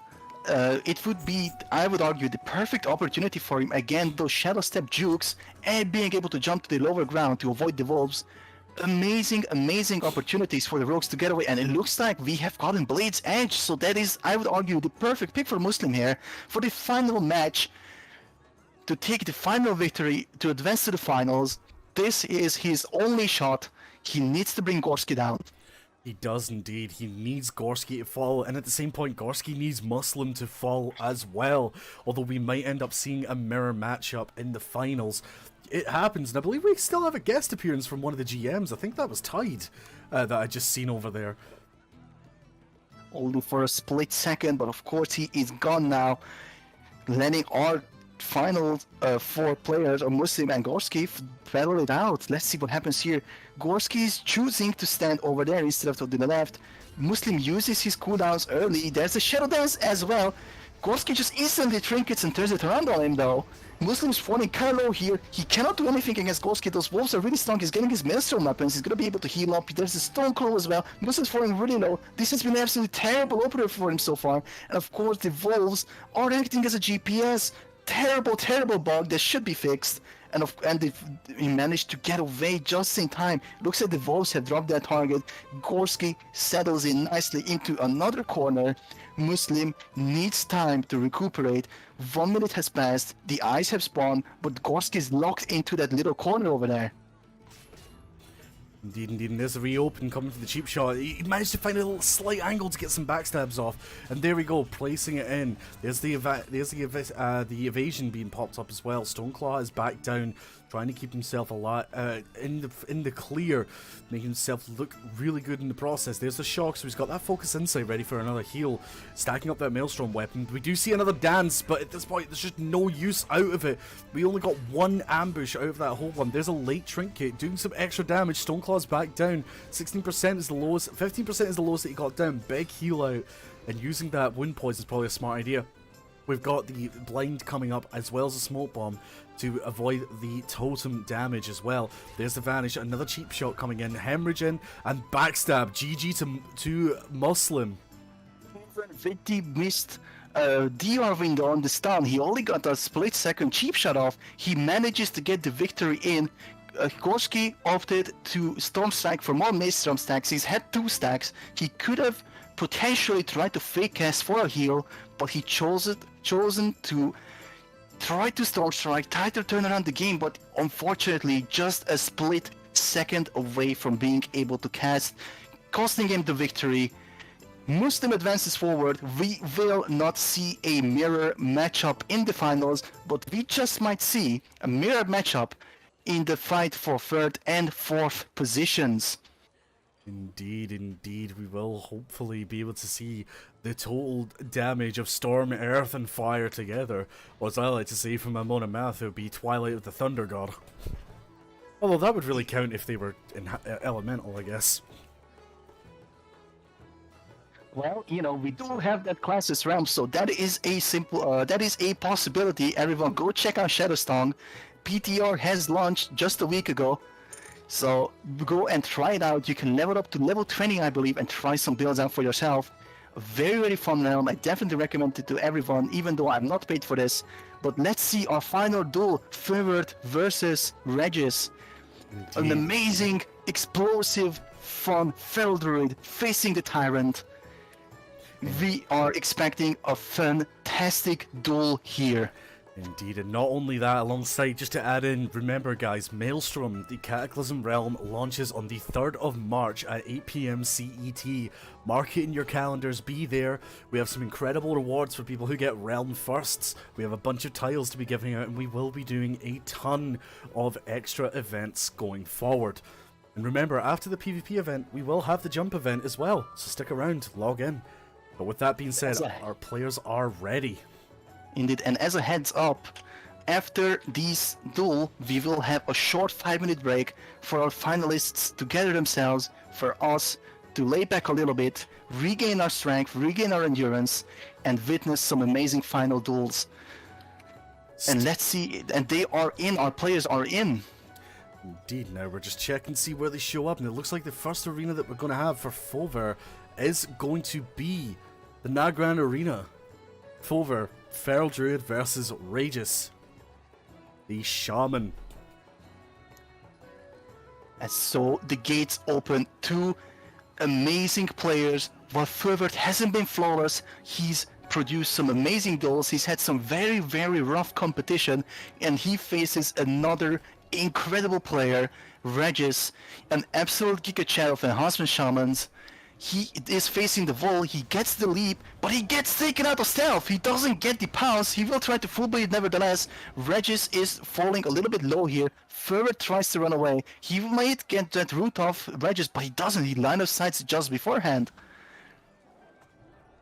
Indeed, Earthbound Totem down, trying to see if he can slow down that Feral Druid, and it looks like he's just going for the Rake instead of a full-on opener with a Pounce again. I know it is DR'd at the moment. There's the Pounce opener now. It looks like we're going to see the bleeds coming up. Will we see some cooldown pops? Sorber, there is the Tiger's Fury. And it looks like Fulvar is just going to take that time to get away. Looks like he's just playing a dot-dot-run kind of playstyle here. And Regis did use that Shamanistic Rage. So we do have no more defensives except from Spirit Wolves at this point. Remember, Regis is not a dwarf shaman. He cannot Stoneblood, the largest of bleeds from Fulvar. There's a lot of damage that's gonna be going into Regis, so if Fulvar plays the long game, he might possibly win on damage. And Regis, it does not play, or no, Regis does play with Frostband weapon. It's letting him stick to Fulvar. He's playing it much better than the last time House of Shaman Fulvar faced. He's getting some insane damage on him. He does not choose the bark skin. He just tanks it in bad form, tries to run away. He wants to keep the bark skin for the wolves. He's playing very, very greedy here, Fulvar. He tries to heal himself up. He's gonna hop into cat form soon to get the increased healing, and he doesn't get a Searing Totem proc on him, which is perfect. Or now he does, so that places him a little bit on the back foot now. Indeed, he's not going to be able to get into to Prowl now at this point. But remember, Fulvar is a Night Elf. Fulvar should be able to Shadow Meld it. And there goes the big cooldown pops. The wolves are up. Big damage is coming in. Survival Instincts and Barkskin overlap together. And there's into the bear form. We don't see the Frenzy Regeneration as of yet, but we do see the Bash coming out to try and reduce the damage. Spirit Walk coming out now to try and get the Shaman back in range. More Life Blooms have been popped up and back into cat form for the extra healing.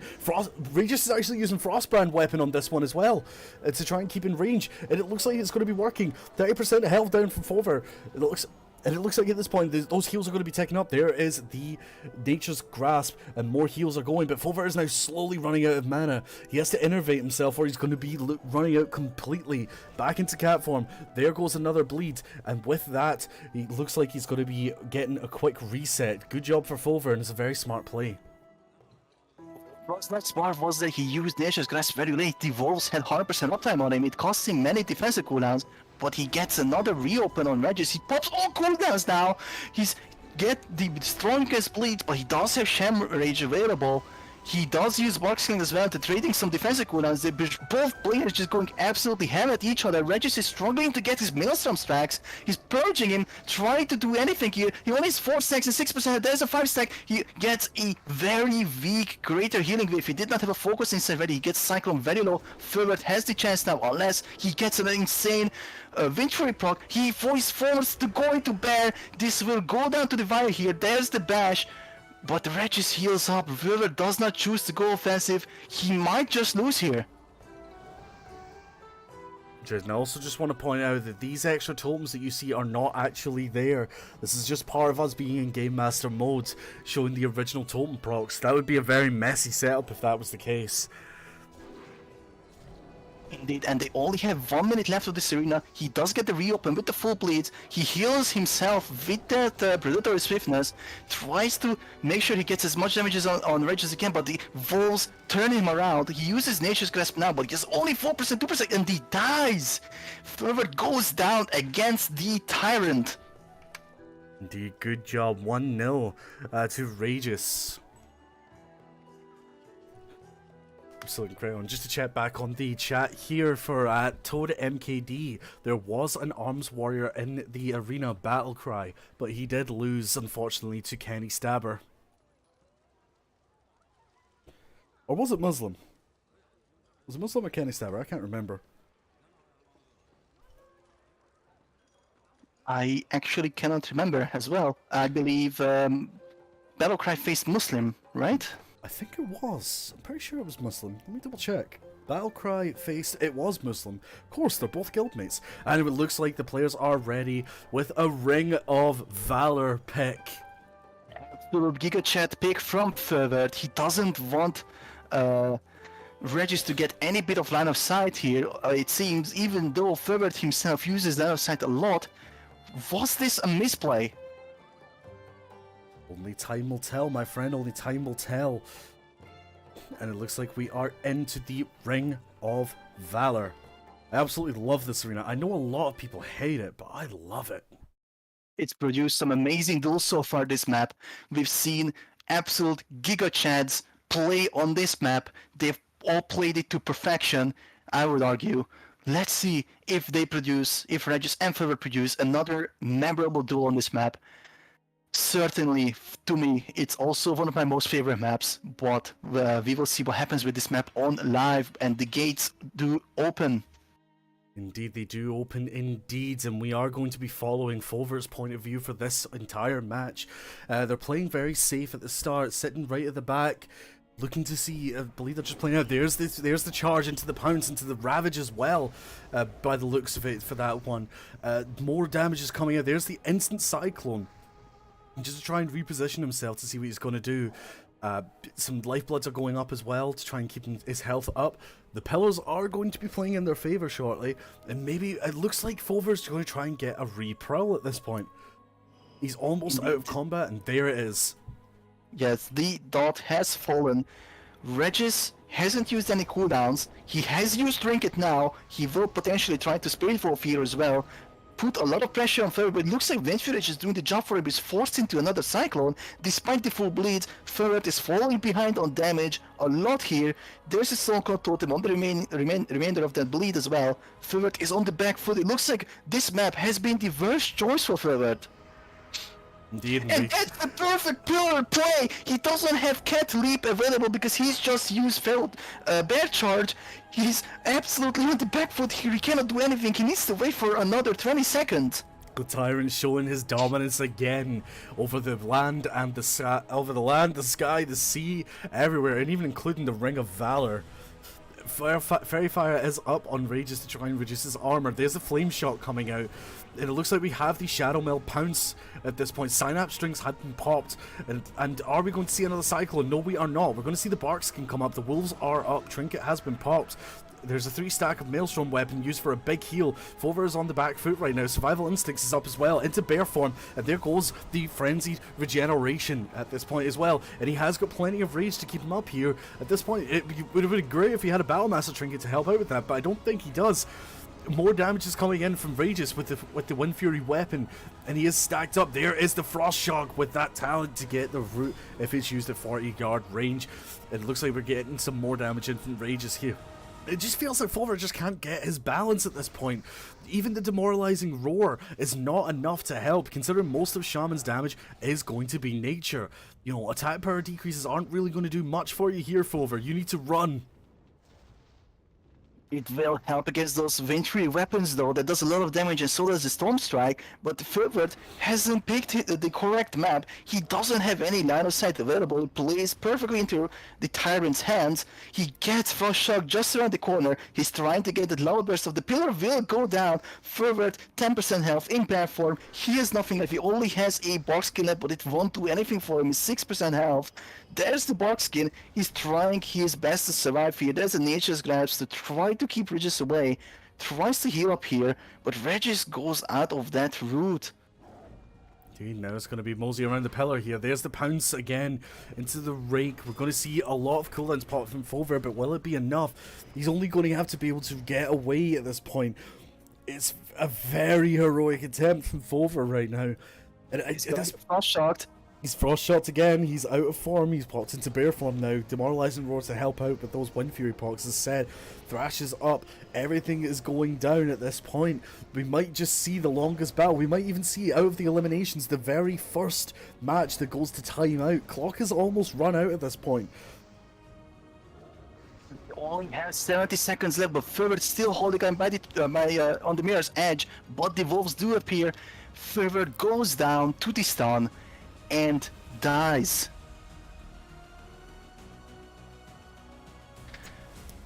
The Tyrant advances to the final. He gets his Bengal Tiger and the opportunity to fight for the Grand Crusader title. We will be back with Fulvar and Muslim, and of course we will be back with all of our top 4 finishers to see who finishes 4th, 3rd, 2nd and 1st place. After a 5-minute break, we will see Regis fight Muslim. Enhancement Shaman versus Rogue.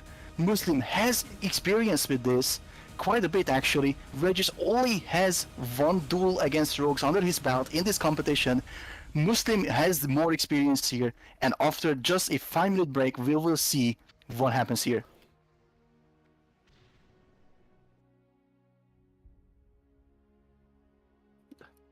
Oh, is it? So, I thought we were already on our third victory. So, wait, okay. So we do actually have a another round in. Apologies on my behalf. I've just had a little bit of a brain fart here. So we will see another duel then.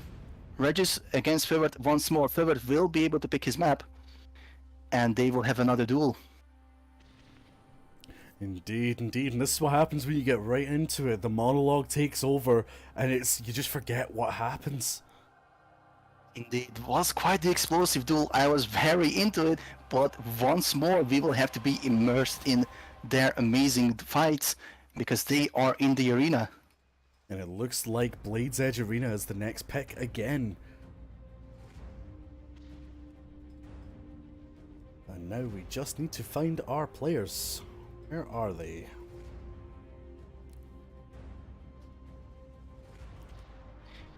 Blade's Edge, I would argue, the best map for Fulvar to pick. Of course, he has misplayed with that Ring of Valor, so now he gets to redeem himself on the Blade's Edge, try to juke around with the Feral Leap and trying to avoid those nasty wolves if he jumps to the lower elevation. But Regis, of course, he knows what he's doing. He's going to be playing on low elevation in the starter lobby, facing his back to the wall, Fulvar prowling around, trying to get the best opener he can. There's the opener there. Sign-up strings have been popped, rips are up. It looks like a full bleeds have been applied. Stoneclaw's Totem is going to reduce as much damage as it can for that one there. Life blooms are going up, trying to heal him up, try to heal Fulvar here, but it looks like Regis is going to be healing a little bit extra. At this point, it's just a waiting game. I believe he's just going to be waiting now to get back in. He got... Wow, that was an amazing flame shot. I don't know how he got that one there. It's a huge snipe that places Fulvar on the back foot now. Remember, he plays very long games. He needs to get in as much damage as possible so he can win on damage, but that flame shot just thwarted him absolutely. Regis still has his cooldowns. Fulvar doesn't have dash or synapse springs. He will have to pop all cooldowns here if he wants to get ahead on damage, and there's the Zaggish Fury then and the Rip. He does not berserk. He still plays defensive. He uses the Predatory Swiftness to heal himself and not root. Interesting pick, but he will... he's getting Regis on really low mana here, and Regis has also procced his Sword Guard, so Regis might just be behind on damage when he chooses to use Wolves here. Indeed, a little bit behind there. There goes the Berserk proc from Fulvar, with the Barkskin up as well. And I did see earlier that, and there's the Wolves and the procs, every single thing has been propped now. This is now where these Titans clash together. Wind Fury Weapon has taken a big chunk out of Fulvar's health. The Nature's Grasp was up, but it meant nothing. He's back into bear form, and there goes the Frenzied Regen at this point here. It looks like Fulvar will definitely be on the back foot. There's a good stun over to Regis to try and alleviate some of that pressure, but those wolves are just sitting nibbling at him, saying, I'm going to bite you up, I'm going to eat you here. And it is true what Mullich said, it is the big bag wolf. Indeed, the wolves will be disappearing now. Fulvar has opted to not try to juke with feral charge back on top of the bridge. Regis has got amazing uptime on him, but now he's out of his cooldowns. Fulvar has a chance here to get another stun on him, another pounce. Dots will be running out of him soon. He does not get a pounce there, but he will try to full bleed nevertheless. He uses his Barkskin to get his uptime. Regis is on really low mana. He needs to create distance now because Sham Rage is up. He will gain back a lot of mana here. Sword Guard and the Sword Guard has disappeared from Regis, so he's going to be very behind on damage. Sham Rage will disappear soon. He will want to reopen on this, but he still chooses to go behind on the side. Gets one simple rake off to keep up his damage. And now we see just some more passive play until he can, once more he goes in. Tiger's Fury full bleed. He uses Ravage. Regis is very low on mana here. Fulvar can potentially back this win, but the time is limited. They only have 100 seconds left. It looks like this is going to be nail biting down. And again, just to confirm for the spectators here, all these extra tokens you see are not in the game. This is because in Spectator we do use Game Master mode. We can just see everything that was placed down. Regis has got himself the Shadow Eye and is going for a good drink. This is a really good idea, but there's the Feral Leap coming up. He's not been able to get that much use out of it. His only option is really to pop coolers and go as hard as he can. Shamanistic Rage is up to try and regenerate some mana as well, but the Bark Skin is up as well to try and reduce some of that damage out from Regis. Nature's Grasp is up, rooting the wolves. Really smart idea, and now Fulvar is running around trying to get away, but those wolves are chasing. Who wins the cat and dog chase? This is what we want to know. And we've got another Lightning Bolt coming out as well, making really good use. Fulvar is spacing out as best as he can, but it was not enough. It was not enough. Indeed, an extra turnaround by Regis. I would repeat the monologue I've had just before this arena, but I believe nobody wants to hear that again. Regis wins, advances to the final, gets his Bengal Tiger. And now we will have a short 5-minute break. We will be back with Regis and Muslim fighting for the final positions, after which we will have Fulvar and Gorski dueling for the 3rd and 4th positions, and we will also be back with a secret challenge for the winner. Indeedy, indeedy, and we'll see you guys back here in 5 minutes.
Welcome back, ladies and gentlemen, to the Whitemane 1v1 PTR tournament. Believe we're just waiting on Game Master Mullich coming back here, but it looks like we are pretty much ready to go. I am indeed here. We are ready to decide, first of all, who will finish first place and second place. Remember, first place will get the Grand Crusader title from Trial of the Crusader, from Bradford Lich King, unobtainable title. But today, one person will obtain it and will have that title always available during the live release of our server. Indeed, and I believe this is the final match, if I remember correctly.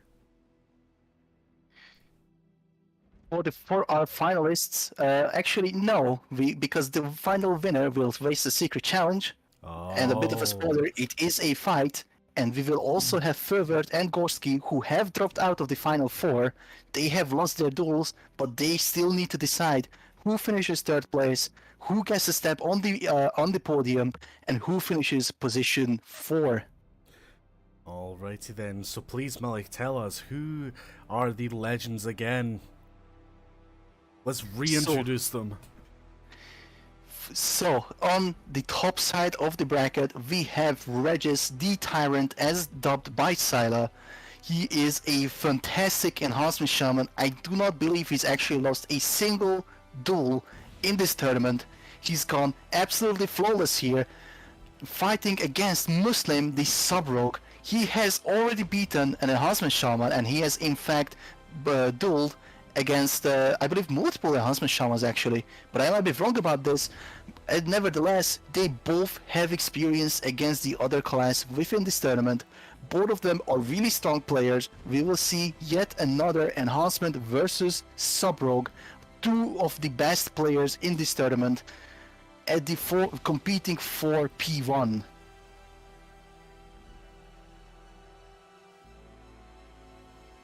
Indeed, we will see. It looks like we have go-ahead that the players are ready at this point, and we will see what happens. We're just waiting on them going into the arena, and I wonder what arena will be randomed first. Muslim does not want Ring of Valor here. There's very little ladder set to use there, of course. Let's see what happens.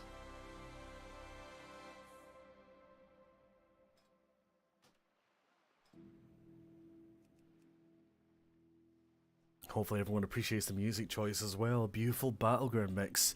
Getting yourself ready. Who will win? This is the question. We just need to get into the arena shortly, and we will see.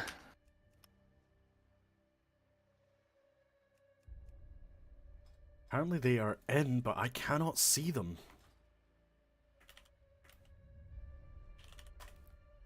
Hopefully we're not too late. And it looks like the match already started. It seems there's so many people online that you guys are breaking our UI. Regis is already at 66% health. Muslim is taking a few bits of damage here. Shadow Step up to the top of the arena. And it looks like the nice gouge away from Muslim.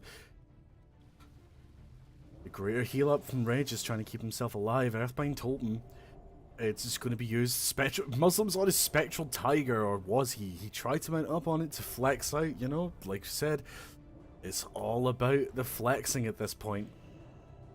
Indeed, he wanted to see the flame shot go away so he can restart, which he has. He has sapped and is opening on him, but there is the Sham Rage. Muslim still dances into it, however, with full cooldowns, life lot, and unused trinket. There's the evasion, trying to keep some pressure up. But Regis is just zoning Muslim out with his slows. He's also using his Spirit Walker perfectly here to get some heals in. Creepy Poison only just procced now. Regis is 50% health. He could potentially get for a really low heal, but there are the wolves. Will Muslim vanish? He needs to vanish. There's the clock and the vanish and the sprint away. He needs to just wait the wolves out, recuperate, and have another shot.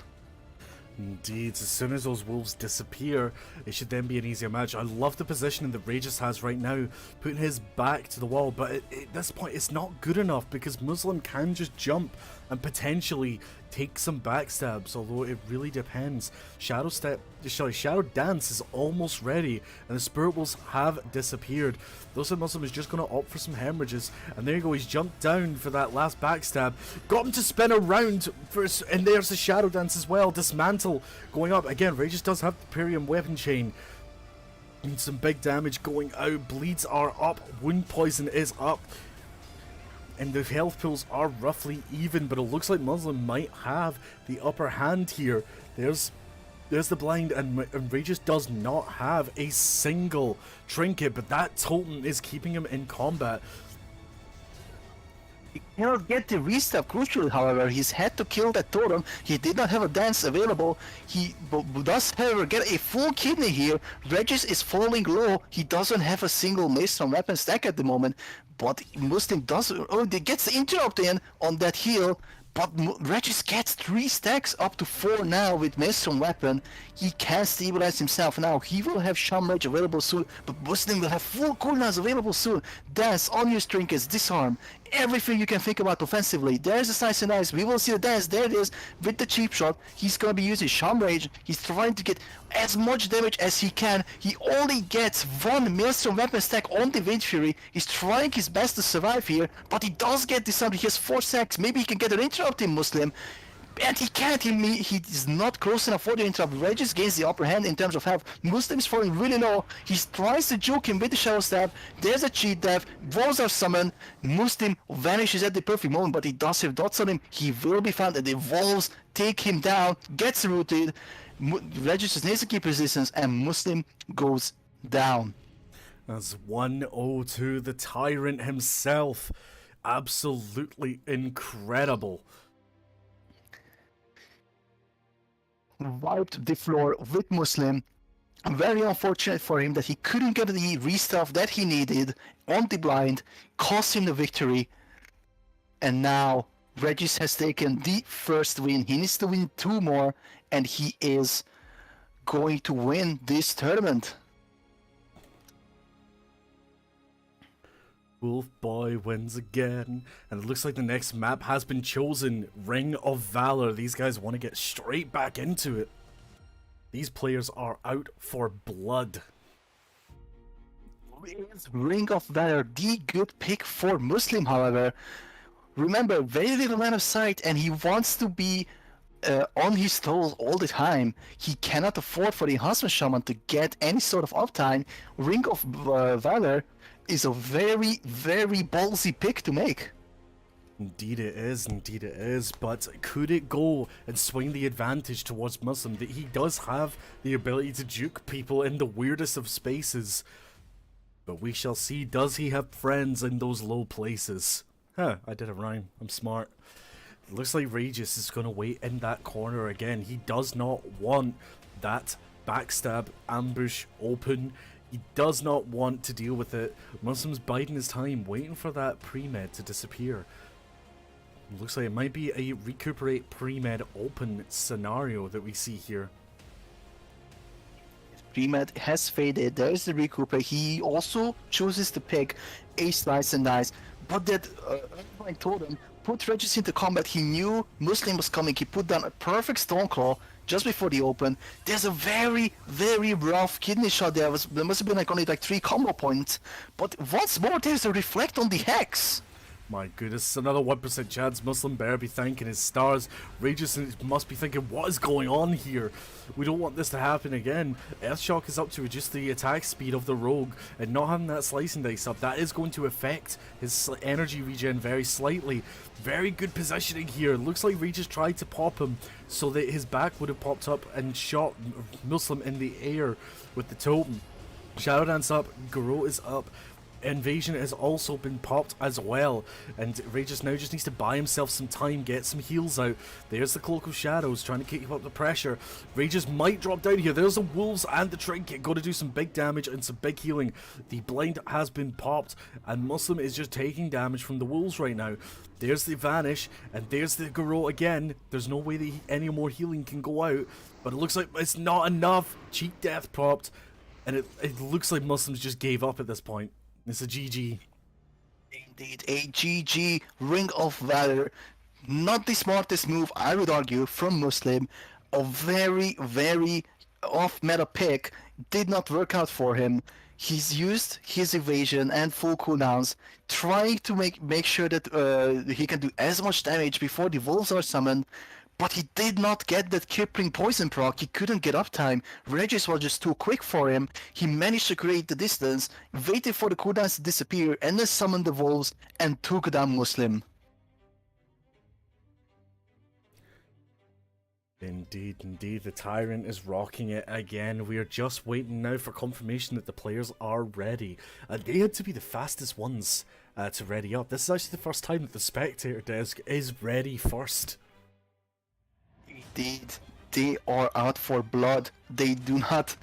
well, like, what can I even say? This has been so exciting. I'm at a loss of words at some point, sometimes. But looks like the map has been picked. They are in the arena, and it is Blade's Edge. The right choice, I would argue, once more, by Muslim. Indeed, is one of the best choices that he could have made at this point. And this is match point for Regis. If Regis wins, he goes on to the grand finals, where he faces a very special opportunity, a very special challenge that has been laid out for him. But let's say no more and let's talk about the game. Regis instantly popping up his totems here and is now sitting in the background waiting for Muslim to come and take the open. Muslim sees him, he knows that this is just going to be a similar approach. He has to think about it. There's the shadow step into the Garrote onto Regis here. Regis is running away now, getting those shocks up, trying to keep Muslim in combat. He doesn't want him to start, he wants to force out that Cloak of Shadows. As soon as that cloak's done, then that's when things get a little bit trickier. The totems are down, and it looks like Regis is doing a really good job spacing this. If I was Muslim right now, I'd be really annoyed about the fact that I can't get on top of my opponent. There's a cheeky lava burst that just failed because of the vanish. Instantly Shadow Step Garrote. And we're seeing some backstab pops with, and there's the Shadow Dance coming in, but he's very low energy. There's not really much that he can do with that burst window. Shamanistic Rage has been popped to reduce the damage. Ghost Wolves are up to try and get some more healing. There's a big heal from Regis, and the Cloak of Shadows has been popped with the Gouge, and the Vanish prep has been used as well. Regis takes the... Oh, he's taking the... Oh, I can't even speak anymore. Oh my goodness me. He's taking the fall. He's going down. Muslim's running around trying to avoid the Spirit Wolves. I'm lost for words here, Mullich. What do you think? Muslim has taken the wrong choice with trying to stay offensive. Even though Regis has gotten the eyes, he could have run away. Regis could have had some issues with finding him, but now he just has nothing left. He's 1% health, no cheat death, recuperate first aid. Maybe he can bounce back here a little bit. It looks like he's not ready to give up just yet. He's trying to create as much distance as possible, but Regis catches up, takes the final victory, and Regis is the undisputed champion of this tournament. Flawless victory the entire way through, clean sweep, no losses. Muslim goes down. He does not get the title that he coveted, that he competed for. Regis gets every single prize in this tournament, gets the Form Sword racket, gets the Flag of Ownership, the Bengal Tiger, and also the Grand Crusader title. Now here's the question, because we do have a losers bracket to go on as well for 3rd and 4th place. Does this happen first, or do we go straight for the secret challenge? Mullich, this is your tournament, you tell me. Having the losers tournament now, or bracket now rather, we will see who gets to step on the podium. We need to see who finishes 3rd place. Of course, they cannot gain any new prizes. They both have their flags of ownership. There is nothing new to get here except the bragging rights. We need to see who gets to step on the podium.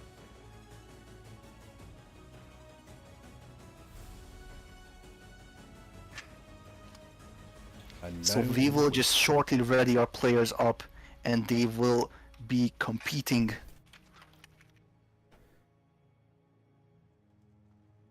So just to recap on the on the standings as it is, in first place, our grand champion who is about to face a secret challenge after the losers bracket is Regis, followed by Muslim in second place. This next match will decide third and fourth. Indeed, indeed. We are just waiting for our players to show up, and then this show will get underway. We will start the 5-minute timer. From this moment on, of course, they are not exempt from that rule. Of course, they will not be disqualified, but none of them will step on the podium if they do not show up. Indeed, no rules are exempt, but what I will do, Mullich, is I will ask that you maintain the combats right now, and you maintain the comms, because I unfortunately have a full bladder that I need to deal with. That is amazing information right there, ladies and gentlemen. Sylah versus the toilet, an amazing competition right here, ladies and gentlemen. We will see Sylah absolutely destroying the toilet, or will it malfunction? When he flushes the toilet, will it all go down? Will the water overflow and flow onto the bathroom floor? This is a very exciting tournament here, ladies and gentlemen.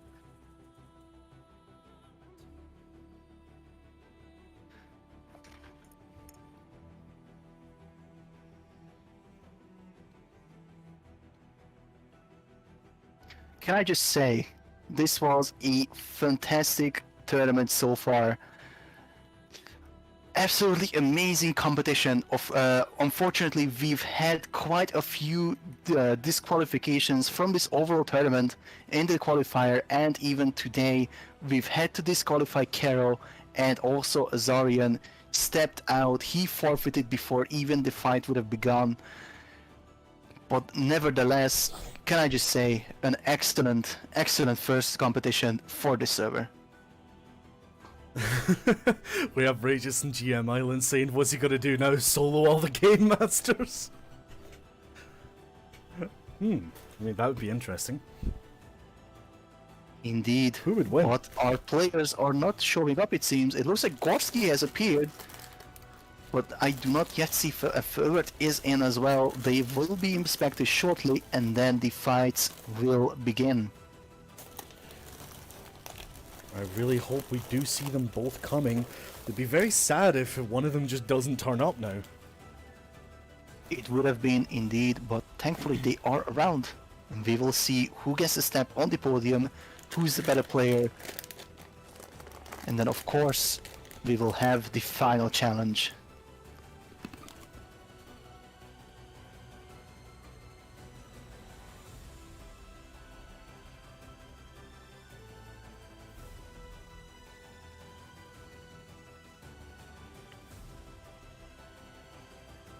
And it looks like they are in the arena. Let's see what they picked. And it looks to be Blades Edge Arena. A good pick for both players. Although I believe Fulvar could benefit more from the raise elevation, and the game has begun. Gorski is choosing not to be in the open lobby. Instead he goes up the bridge. Potentially not the best play for him, because remember, Fulvar can avoid the walls if he jumps down to the lower elevation, and he can also bait around with the Pharaoh charge.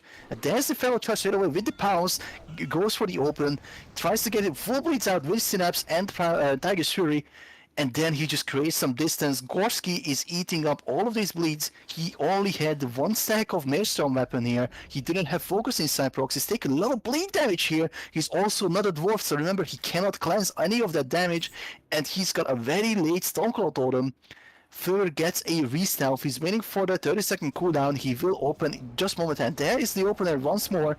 Tries to bleed in once more, but the Tiger's Fury is a bit late. He uses Shield Wall Dash and Skin on the wolves, try to create some distance. Also the Nature's Grass, but Gorski is chasing him down. He's chasing him down, he's running around that podium again. And the Nature's Grasp is going to do something against those wolves. Do apologise, I've not had enough time to eat a minstrel. It's ring around the pony right now, and this, again, it comes down to this who wins the cat and dog chase. Savage Roar has been popped to try and get, I believe he was trying to look to get that For his swiftness proc. Yeah, that swiftness pro. I forgot the name of it. Thank you very much, Mullich. And there we go with another reopen with full cooldowns here, including Berserk. He's going to do a lot of damage here, although he doesn't have any mitigation available. He's just mowing down Gorski here. It doesn't matter how much damage he takes because he can kill Gorski here, and Gorski goes down. Looks like we have a 1-0 to Fulvar.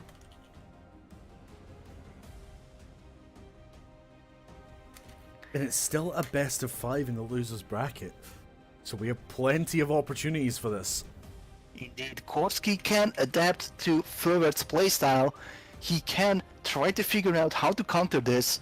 Maybe he could learn some lessons from Regis over here. But let's see what happens next. Fulvar has taken the win, so Gorski gets the pick now. Maybe he will pick Ring of Valor. Let's see what happens.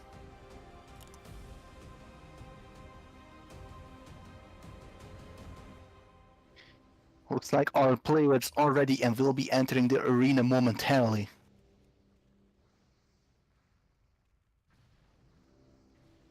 The anticipation. Indeed, indeed. This might not be for the win, but this is for that sweet, sweet podium position. For this tournament, amazing players, amazing competition. Finishing third place, a huge honor, all things considered. And it looks like they've chosen Ruins of Lord around this time, so Gorski does not choose Ring of Valor for more open space and potentially to even kite around with the pillars. He chooses the vanilla option, the reliable option. There's no variables on this map except the eyes, of course. Let's see what happens here. Gorski will have a lot of open space to work around with if he chooses to stay in the lobby.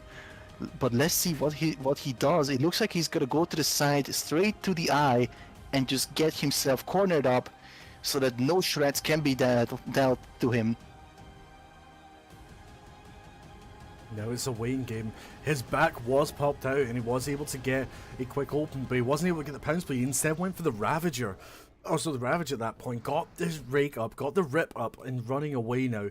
The Infected Wounds is going to allow for a nice healing reduction. Barkskin has been popped. He is now into bear form at this point. Both players sitting beside each other. There's the bash from the bear. And Shamanistic Rage has been popped to try and mitigate the damage. There's the Wolves and the Trinket as well. And remember, Fulvar does not have Barkskin at this point, or believe, at least from what I can see of the UI, it doesn't look like he has it. He's also used his survival instincts. His Frenzied Regen has also been popped at this point. And right now, Fulvar is on the back foot. It looks like Gorski might pull this one back out of the bag. Indeed. Barkskin was on a 30-second cooldown. He's only had survival instincts available, but remember, he cannot use that in a stun. But now he gets his bounce off, gets full, not full bleeds, he only gets the rip off. He's had no energy, he's forced to use up his combo points to potentially try to get a Predatory Stiffness proc. It doesn't look like he got a proc, but he manages to run away with the Stampeding Roar. Now he's recuperating with the Life Bloom and the Innervate, gets another Restyle, goes for another Pounce. He can potentially full blade. He pops all cooldowns. He has even Barkskin has been used. Trying to stay on the offensive with the mitigation up. Gorski is just getting pummeled right now. That's a very, very nice Sham Rage. He was really low, couldn't get any Maelstrom weapon procs, and goes down. That looks like a 2-0 to Gorski. Gorski, Fulvar. I do apologize. It is for forward indeed, so... Do you know what? This is the time where we crack open the can of Monster. I'll stick to my tap water. You're basic. I'm healthy, alright? You want to answer that one? So this is match point for Fulvar now. If he wins again, he will be third place. But it looks like Gorski needs a second. He needs to reconsider what he's going to do. What map is he going to pick? What map will, or how will he alter his playstyle? This duel went better, but this is his last opportunity to improve. If he doesn't improve now, he will lose and he will not get another shot at another duel. He needs to win 3 times in a row now. There's huge pressure on Gorski now. He wants to step on that podium, but so does Fulvar, and so far Fulvar has done a flawless job in this duel. Indeed. Every single one of our competitors has put up an absolutely amazing fight. I'm really, really happy with everyone. It looks like players are signaled as ready. We're just waiting for the feedback now of them to be in the arena. And I'm just going to quickly nom this before we go in. Ow. As a bit of spoiler, it is the Ring of Valor, so Gorski looks like has taken a page out of Regis's book and has chosen Ring of Valor. Don't we love it? The match point played on one of the best arenas in my opinion. And you can say that this arena is annoying, but this arena is iconic. Indeed it is, and the gates open. Gorski chooses to play in the middle of the arena. He's gonna be using the pillar, but Fulvar can just wait for the pillar to go back down. He will be able to get one shred in his opener. There's not much point in Gorski for waiting around here. He does get the opener with the full bleed now, with the Tiger Spirit Synapse Springs. They are the full bleeds. Fulvar manages to create some distance. He does have that pillar available to him. And now he's just looking to get a re-stealth. He's waiting for the Searing Totem to go away. If he plays the long game, of course he wants to dish out as much damage as he can while playing as safe as possible. This is what we're seeing right now. There is an early Stoneclaw Totem. Fulvar can potentially wait for this because the eyes will spawn in 10 seconds, but Stoneclaw Totem will go away in 10 seconds as well. So Fulvar can play a little bit of a waiting game here and make sure he gets even more damage in. And he has indeed. There's the eye as well has spawned, and the eye has been picked up, so this is a wasted resource for Gorski now. He tries to do some damage. He's still not playing Frostbrand Weapon, tries to chase down Fulvar, but Fulvar just toying with him. Indeed, it looks like he's definitely toying with him at this point here. Fulvar knows that if he can pull this off, he's going to take that third place position. And Gorski at this point is just playing on the back foot. And that is the thing, getting a shaman on the back foot is usually pretty dangerous for them. There's another interrupt onto that greater heal, and those bleeds are ticking away. Gorski, your life is bleeding from you. You have to do something. There goes a quick little life bloom from Fulvar, just trying to get himself a little bit more health, but also look at the mana disparity as well, and we don't have the Shamanistic Rage. This means that Gorski is going to run out of mana very soon. There are the wolves, there's every cooldown pop from both contestants here.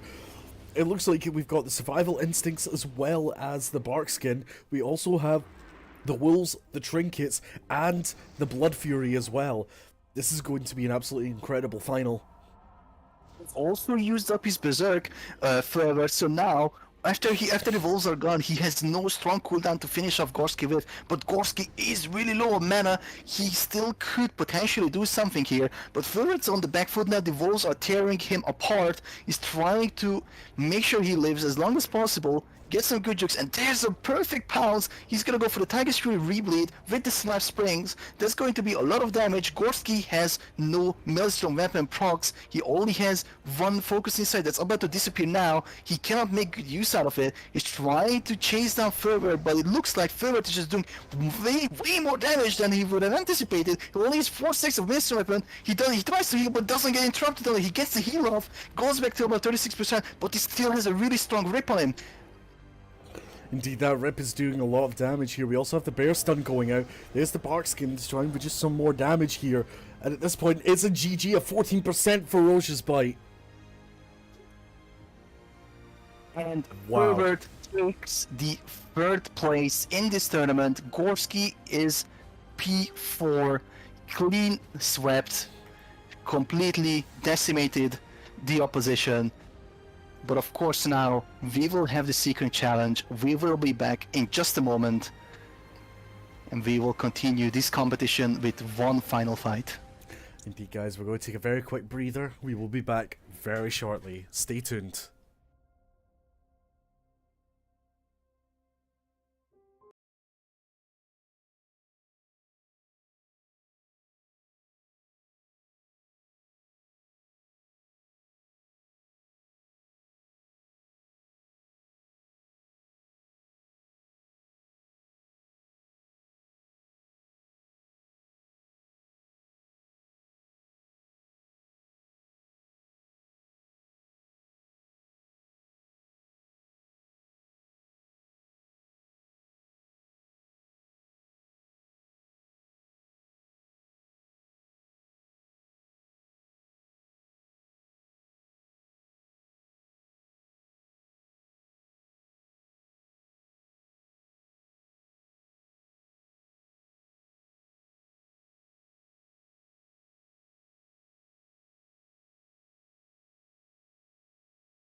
Ladies and gentlemen, we have returned. This is now going to be the final challenge. And you may notice that someone's missing. I wonder who it could be. Our secret challenge, Regis versus Mullich. Who will win? Please decide. Is it going to be Regis, the tyrant, the absolute powerhouse himself, the enhancement shaman, or will it be our very own game master, Mullich, the retribution paladin? I'm just setting up the UI right now. This will be my own solo go, so we'll see what happens. And of course, we have to play the Op 4 theme.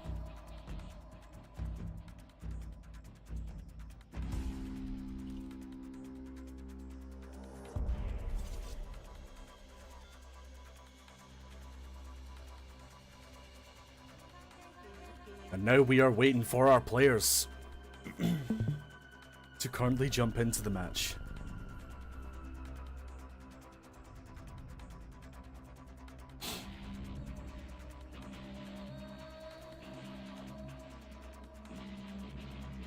So Mullich has been expected. He is following the rules of the tournament with full PvE items. Sorry, full PvP items. There is no disparity. He also has to follow the rules.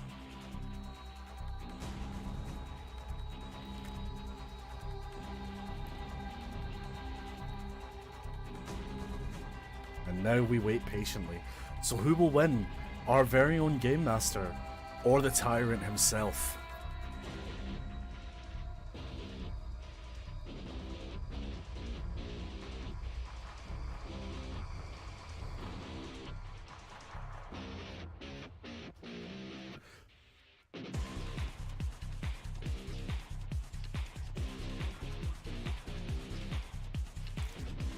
Both players are in. Both players are ready. Game Master Mullich versus Regis, the enhancement shaman. Now we just need to get him to start off because now it is my time to shine. Tell me guys, who will win? The enhancement shaman or the retribution paladin? Who do you think will win? Only time will tell.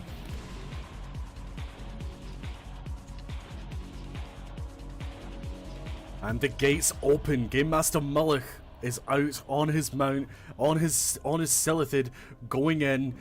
He's squaring up to Regis right now. Both of them are heading straight at it, cleansing off the debuffs. As most pods out, he's forgot to buff himself. That's a bit of a misplay. There's the shamanistic rage to get rid of the hammer of justice. Hodge has been used, and the hex has also been used. Mullich is choosing not to trinket at this point. Lava burst was potentially being cast from Regis. Stoneclaw Totem is down as well, and at this point it is anyone's match.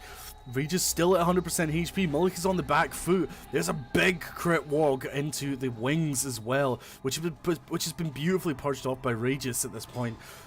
And it looks like Mullich doesn't have a lot of options to do against Regis at this. Focus Insight is there, ready for heals. The totems are down. There goes the Guardian, and there goes into the Inquisition as well. The Zealotry is up.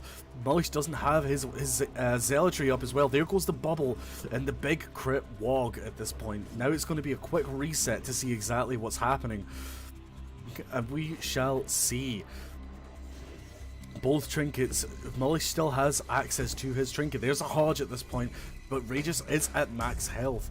This might not prove as valuable as Mullich wants. There goes a quick wind shear on cancelling the heal off. Divine Protection has been used at this point. And Regis is just pushing on the pressure. He's saying, I see you. Your title does not scare me. I am going for you. Battlemaster Trinket popped by Mullich at this point. There's a big wog as well. He's trying his best to stay alive. Zealotry goes up. Inquisition up. And it looks like the first round goes to Regis. Congratulations.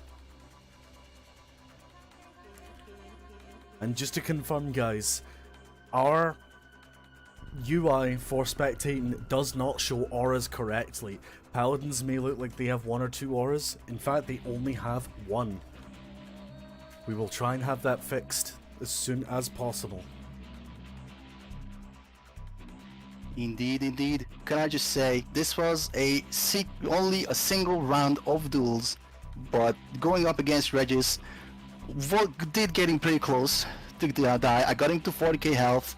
Unfortunately, I was just slightly out of position for a perfect Templar's Relic there. I wasted my GCD on the Repentance, and then that was my fault there. I did have a really strong Templar's Ready, but in the end, he took me down. Absolutely fantastic duel. It's been an honor. It's been a pleasure. What a fantastic competition. Indeed, thank you all for joining us today. The jump event will be starting very shortly, which we will also be commentating through, and we will let the Ops 40 theme play off. If there's any last words from Mullich, my words would be thank you all. We will see you all on the next tournament that we host on the launch of the server, which we'll probably decide later on. But let's get a hashtag the Tyrant for Regis. Indeed, indeed. There's lots to look forward to once the server goes live. Of course, we cannot share any details yet what the next event will be, but it is in the works, and I hope to see as many of you there as we can.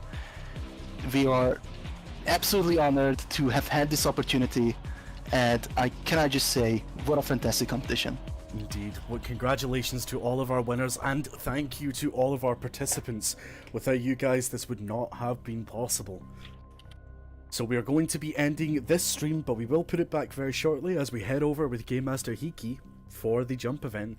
But from Mullich and myself, we just want to say thank you guys, and we will see you very shortly. Take care and goodbye. Goodbye.